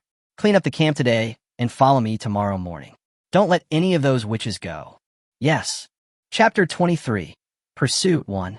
By the time Su Yu and the others returned to the camp, it was already dusk, and the atmosphere was long gone. Most of the tribesmen had taken away not only their household items, but also their hide tents. The camp was in shambles. Upon seeing Yaxiang's familiar figure, a member of the tribe who had been hiding nearby quickly rushed out. Winnie was worried, so she arranged for her tribesmen to pick them up. They had already set off towards the northeast and had been gone for about 3 hours. Yaxiang was stunned and asked, "Why is it so late? We only set off in the afternoon." The tribesman shook his head, his expression somewhat angry. "We could have left this morning, but something happened in the other camp." "Yaxiang, those male slaves? What's wrong?" As she spoke, Yaxiang's eyes unconsciously looked at Suyu, as if to explain, "You are not a male slave." But Suyu just found a place to sit aside and closed his eyes to rest. They took advantage of the chaos to injure the guards, escaped, and took away some food. The tribesman recounted the entire incident, gritting his teeth. "Forget it. Let them run away," Yaxiang reassured the tribe. Those men had originally been exchanged from the trading tribe as a last resort for the witches' awakening. But no one had anticipated that their bodies had long since collapsed from years of poverty and malnutrition. Their physical condition was so poor that they were practically useless. So Winnie temporarily abandoned her original plan, but felt bad about the resources she'd lost on the exchange. So she simply set up a separate camp for them, specifically for the tribe members to work on, slowly restoring their health. The fear of death has been weighing on their hearts for a long time, and after a long time, this group of people will naturally have the idea of escaping. However, now they have become enemies with the Black Snake tribe. If that group of people are captured by the Black Snake tribe or the Crescent Moon tribe, their situation will be somewhat dangerous. Let's meet up with Winnie and the others first. Yaxiang made the decision immediately. With a tribe of 50 or 60 people, the migration was naturally slow. Yaxiang asked the tribesmen who stayed behind to take care of Adwa and the others and to accompany them. She and Su Yu and the others quickly caught up. While they were chasing, Su Yu took another dose of the stamina potion she had drawn earlier. "Ding, you have taken a potion that increases your stamina by 8, and your physical attributes have been greatly enhanced." As the prompt ended, the power gathered in the dantian dispersed and rushed to the right arm in unison. No way. Do you want me to be One Punch Man?" Suyu subconsciously touched her head. Fortunately, her hair did not fall off. Midway through, a force inexplicably took a turn and merged into his internal organs. However, this time, unlike before, the strengthening was not yet complete. Suyu felt as if the power within her body had collectively begun to surge. An inexplicable desire was about to erupt, like hot water about to overflow, bombarding the sealed lid. "Ding, your power has reached its current bottleneck, and you're trying to break through. Is this a breakthrough?" Suyu regretted taking the stamina potion so hastily. The timing was too unfortunate. Ding, the first attack failed. Puff. Instantly, Suyu felt a sweetness in her throat, and suddenly a mouthful of blood spurted out. This was the result of the power being unable to be released and being backfired. Suyu stopped immediately. His unusual behavior naturally frightened Yaxiang and the others. Aksu and Li saw that Yaxiang was even more anxious than them and approached, so they also stood aside and kept watch. "What happened to you?" Yaxiang no longer looked so cold, but frowned anxiously. "Is this the injury from the battle with the Black Snake clan?" Suyu shook his head and wiped the blood from the corner of his mouth. His chest was filled with blood and energy. He tried to smile so that Yaxiang could feel at ease. "It's okay. I seem to be about to break through. I can't control my strength." "Is it going to be a breakthrough?" Yaxiang was stunned for a moment, then shocked, and then overjoyed. Suyu's current strength has reached a second-rate level. If he improves it one step further, will he be able to cross that gap and become a first-rate fighter? This is undoubtedly great news for the ethnic group. "Are you sure?" Yaxiang's heart grew even more anxious. If she hadn't forcibly suppressed the second awakening of the witch, her current strength would probably be among the best. She also knew that day would come sooner or later, and it would be more intense than before. If she were gone, Suyu would be the tribe's strongest support. Yaxiang had no idea what a first-class breakthrough would require, so she could only anxiously stand by and wait quietly. It's okay. Suyu felt that the backlash caused by the failed attack was acceptable. In other words, as long as he could hold on, he might succeed. Ding! The second attack failed. Puff! There's no sign of the backlash caused by the impact being cumulative, which is good. Now it depends on who is ruthless enough. Ding! The third attack failed. Puff! Puff, puff, puff. Ding! The eighth impact was successful. Ding! Congratulations on successfully breaking through the bottleneck and becoming a qualified warrior. Ding! The strength data framework is completed. Ding! The prize pool unlocks related skill items. After failing 7 times in a row, it finally came to an end. Yaxiang and the other two were already frightened by Suyu's constant vomiting of blood. Is breaking through to become a first-rate warrior so bloody? It must be a psychological trauma. It's done. Without having time to wipe the blood that had just overflowed from the corner of his mouth, Suyu hurriedly opened the new strength data framework to check his current status. Host, Sujue. Strength stage, entry level, first-class fighter. Magical skills, none. Judging from the system's introduction, its division of power seems to be different from the worldview of Yaxiang and others. First-rate warriors are the entry level, followed by super first-rate, great wizards, wizard kings, wizard saints, and wizard gods, the chosen ones of God. It turns out that the great wizard isn't the strongest fighter in this world. There are 3 more levels above it. It's no wonder Suyu couldn't see her own strength rating in the system. It turns out she wasn't even ranked. Suyu, how are you feeling?